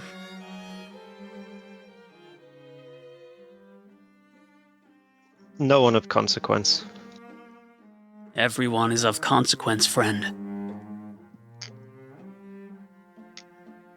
I'm Minerva Highwind.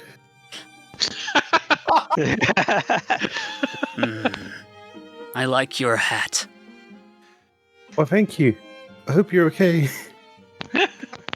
Barely a Must have been there scratch a long on me. time. He must have been in there a long time.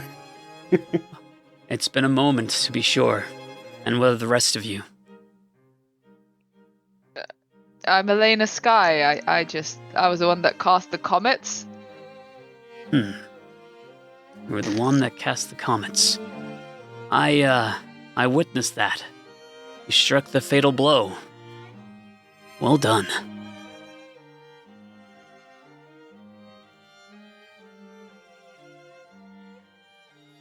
And you, the one-armed man. My name's Ridge Reddington. Well, my name is Nanaki. Thank you for your service.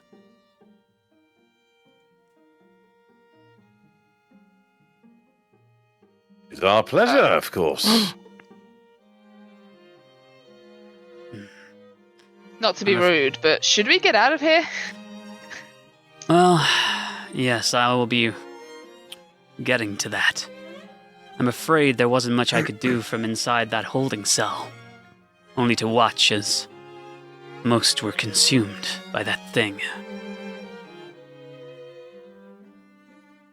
Who sent you?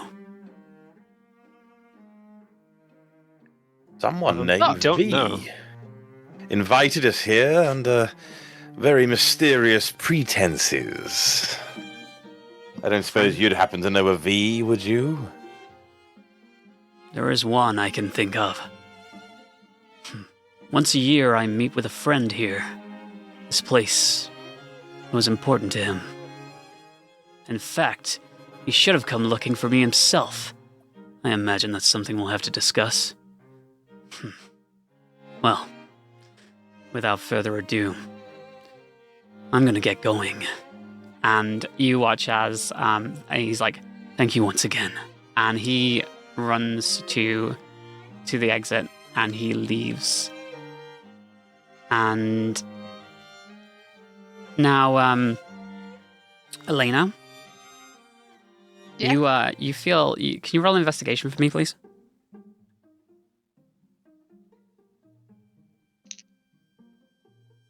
That one. That one, okay.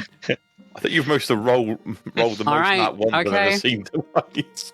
Yeah. That's all right. You feel something inside you, and you quickly look towards the cages just to see if there are any like other survivors left, and all you see are various bones of all sizes.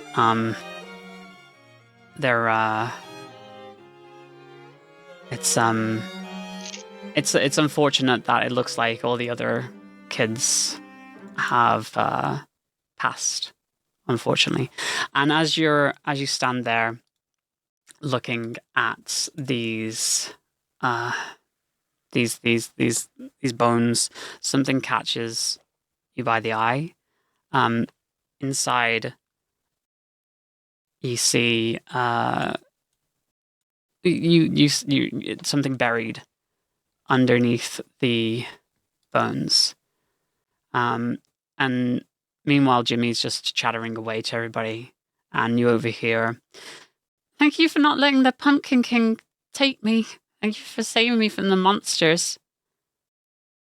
Can you do something for me if that's all right?"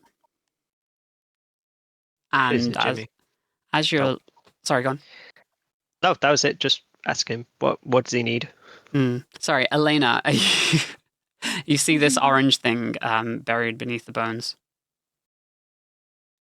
I attempt to dig it out.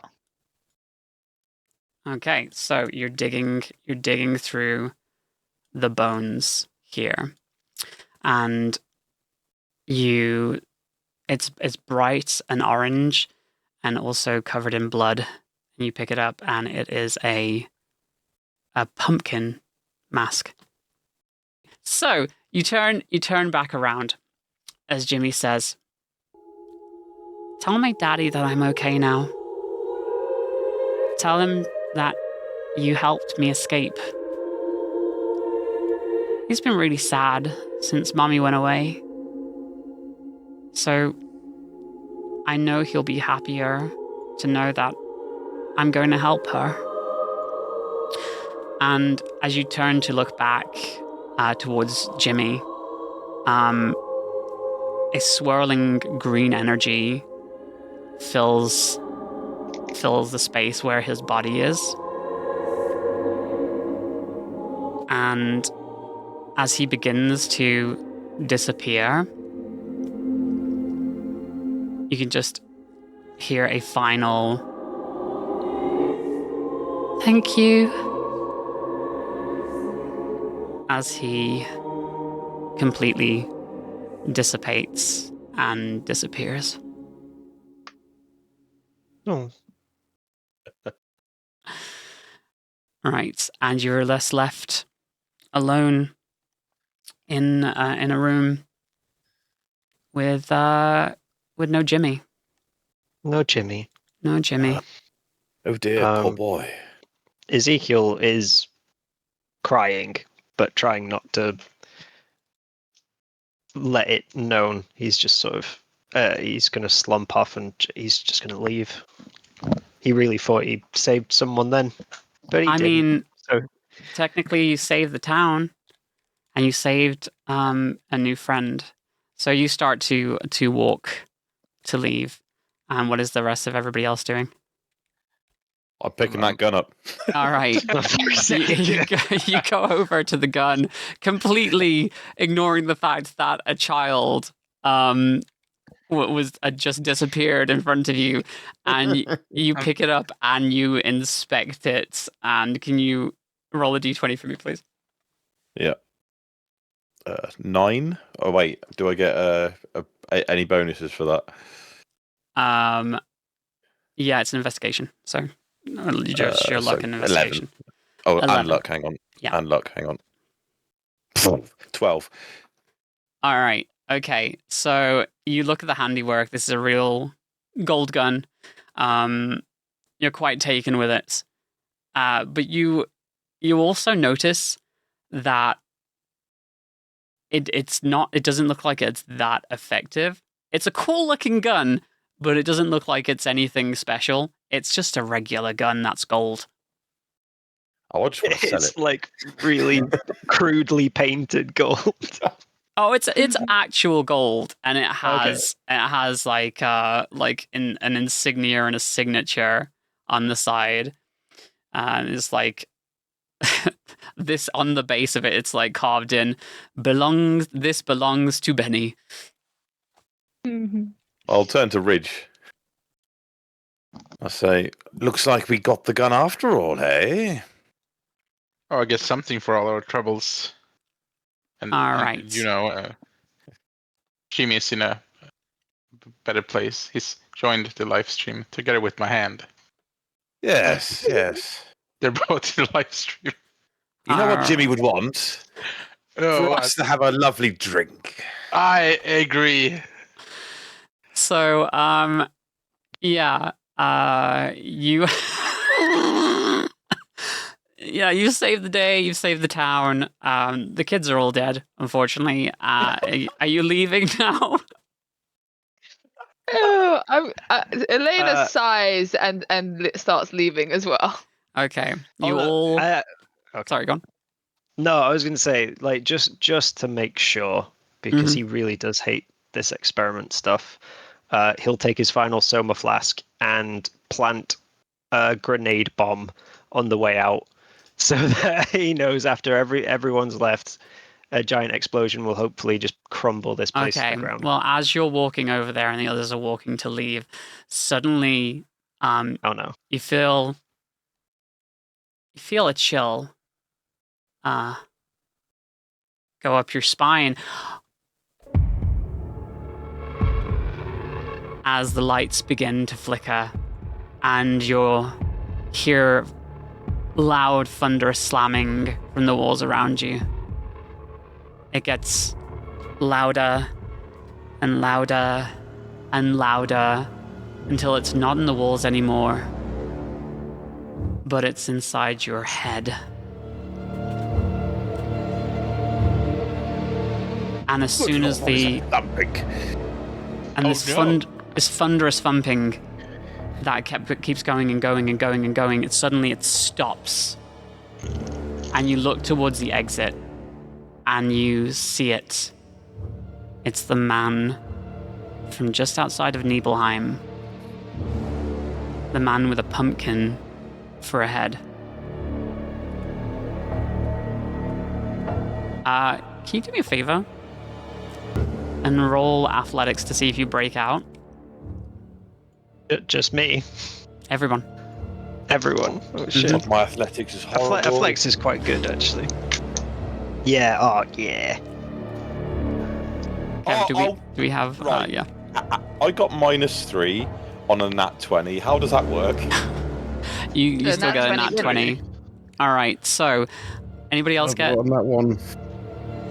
Anybody else get a decently high roll? No, just the nat 20? All right, so Prospero, you managed to snap out of this paralysis a little as you take a step, and you can move, but just incredibly slowly. It's like a huge weight is like down on you. Like all of your muscles feel like they're being held down by weights. The Pumpkin King, this man, he stands motionless in the middle of the altar. Which, wow, he's actually right there. That's perfect.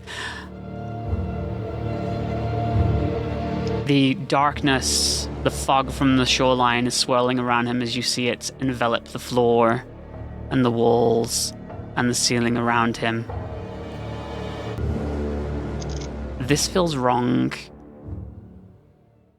So very wrong, and everything in you, your flight or fight, is just going off as your bodies are still and you can't move. The fog begins to turn darker and darker as it approaches and slowly envelops all of you. It is dark. And that's where we'll end the TTRPG one-shot today. Oh no! What a terrible Oh, no. cliffhanger. Oh no. Yeah, so that was it. I want to thank everybody for coming and joining, and I hope you had a good time. I know it went a lot longer than necessary, but yeah. Thank you for having us. No, thank you for hosting me. That was Yeah, great. thank you. That was really good. Okay, and just for the fun of it, Bonnie, who's on the floor, also gets enveloped in the darkness as well. So Yay! you're all Gucci. Oh, Yay! But what about my Okay. stiff drink? We're heading to What the about pub. your stiff drink? Maybe We're we heading to the will pub. join the sinners in a future adventure. Man, All right, I'm sad then. I didn't get to TPK everyone. Yeah, that would have been very funny if you did TPK everybody. But Is yeah, no, that the was official name. The Sinners. yeah, the sinners. You're the I sinners. love We're the it. sinners. Yes. Okay. Yeah. So yeah, we'll potentially come back to a future adventure at some point. I really had fun. Apologies for the technical issues and just some of the issues that I'm having as a first-time GM. There were a couple things I completely forgot to do, but that's fine. But You yeah, did great. let's go down around and we'll just tell everybody who you are, where you can find us, and if you got anything coming up. So yeah, I'll do mine last. Our very own Elena Sky, why don't you tell everybody who you were and what you do? I was Elena Sky, a sage from the Icicle Village, with the whole trauma of dead sister and stuff. I'm an artist, and you can find me mostly on Instagram, where I post my daily drawings, and I did all the character designs for the TTRPG. Thank you. I was Rich AFK playing Ezekiel Darkhold, the very trustworthy and totally good guy that didn't try to kill everyone. No, that didn't happen. I also stream on Twitch every Wednesday. I'm wondering, well, Previously, so Minerva Highwind was played by Good Witch's Army, who also streams with us on a Sunday when we play the tabletop RPG. She's on Instagram, Blue Sky, Twitter, and does drawings and a mix of variety streaming. Yeah, I'll make sure that everybody's stuff is in the description as well if people want to check that out too. Thank you. I am Don Pedro X. I played Prospero Theobald III, a elder gentleman who is also a rogue slash thief slash con man slash pretend gentleman slash whatever. You don't really know because he's probably lying most of the time about it. So there you go. But yeah, that's a lot of fun. You'll find me mainly over on YouTube at Deep Dives, making long form video documentaries and doing reviews and interviews and stuff, or streaming on Twitch at Deep Dives Live, and also on Twitter, Don Pedro X, or Instagram, just Nick Pedrociti. I think that's it. I can't think of anything else. I guess it's my turn. KazeFX, and you will find me streaming on Twitch, racing games, RPGs, and game development, and you can find me on Twitter and Blue Sky as well. And of course, a special thank you to our world architect, of whom I couldn't have done any of this without Damocles. Yes, Damocles 104. You can find me anywhere and everywhere. But if not finally looking for me, look for Final Fantasy Rerolled. We're on all platforms. Everyone here is part of it. So if you miss any episodes, any sessions, you can always catch up on YouTube. Heck yes. We hope that you've enjoyed this Halloween special here on Final Fantasy Rerolled. I was your GM today, Miabyte, your Whisperer of Fate. I want to say a massive thank you again to Anna for the wonderful artwork, for the illustrations of all the characters. Fantastic as per usual. And I do really want to give a massive thank you to Damocles as well for helping me build this world in like Tabletop Simulator, and generally helping to bring my ideas to life. It's been really cool, and I'm glad I got to tell a story, and I hope I get to do it again in future. Yeah, we got even more to build. But yes, a massive thank you to everybody who did watch. This has been Final Fantasy Rerolled, The Curse of Nibel Grand Heights.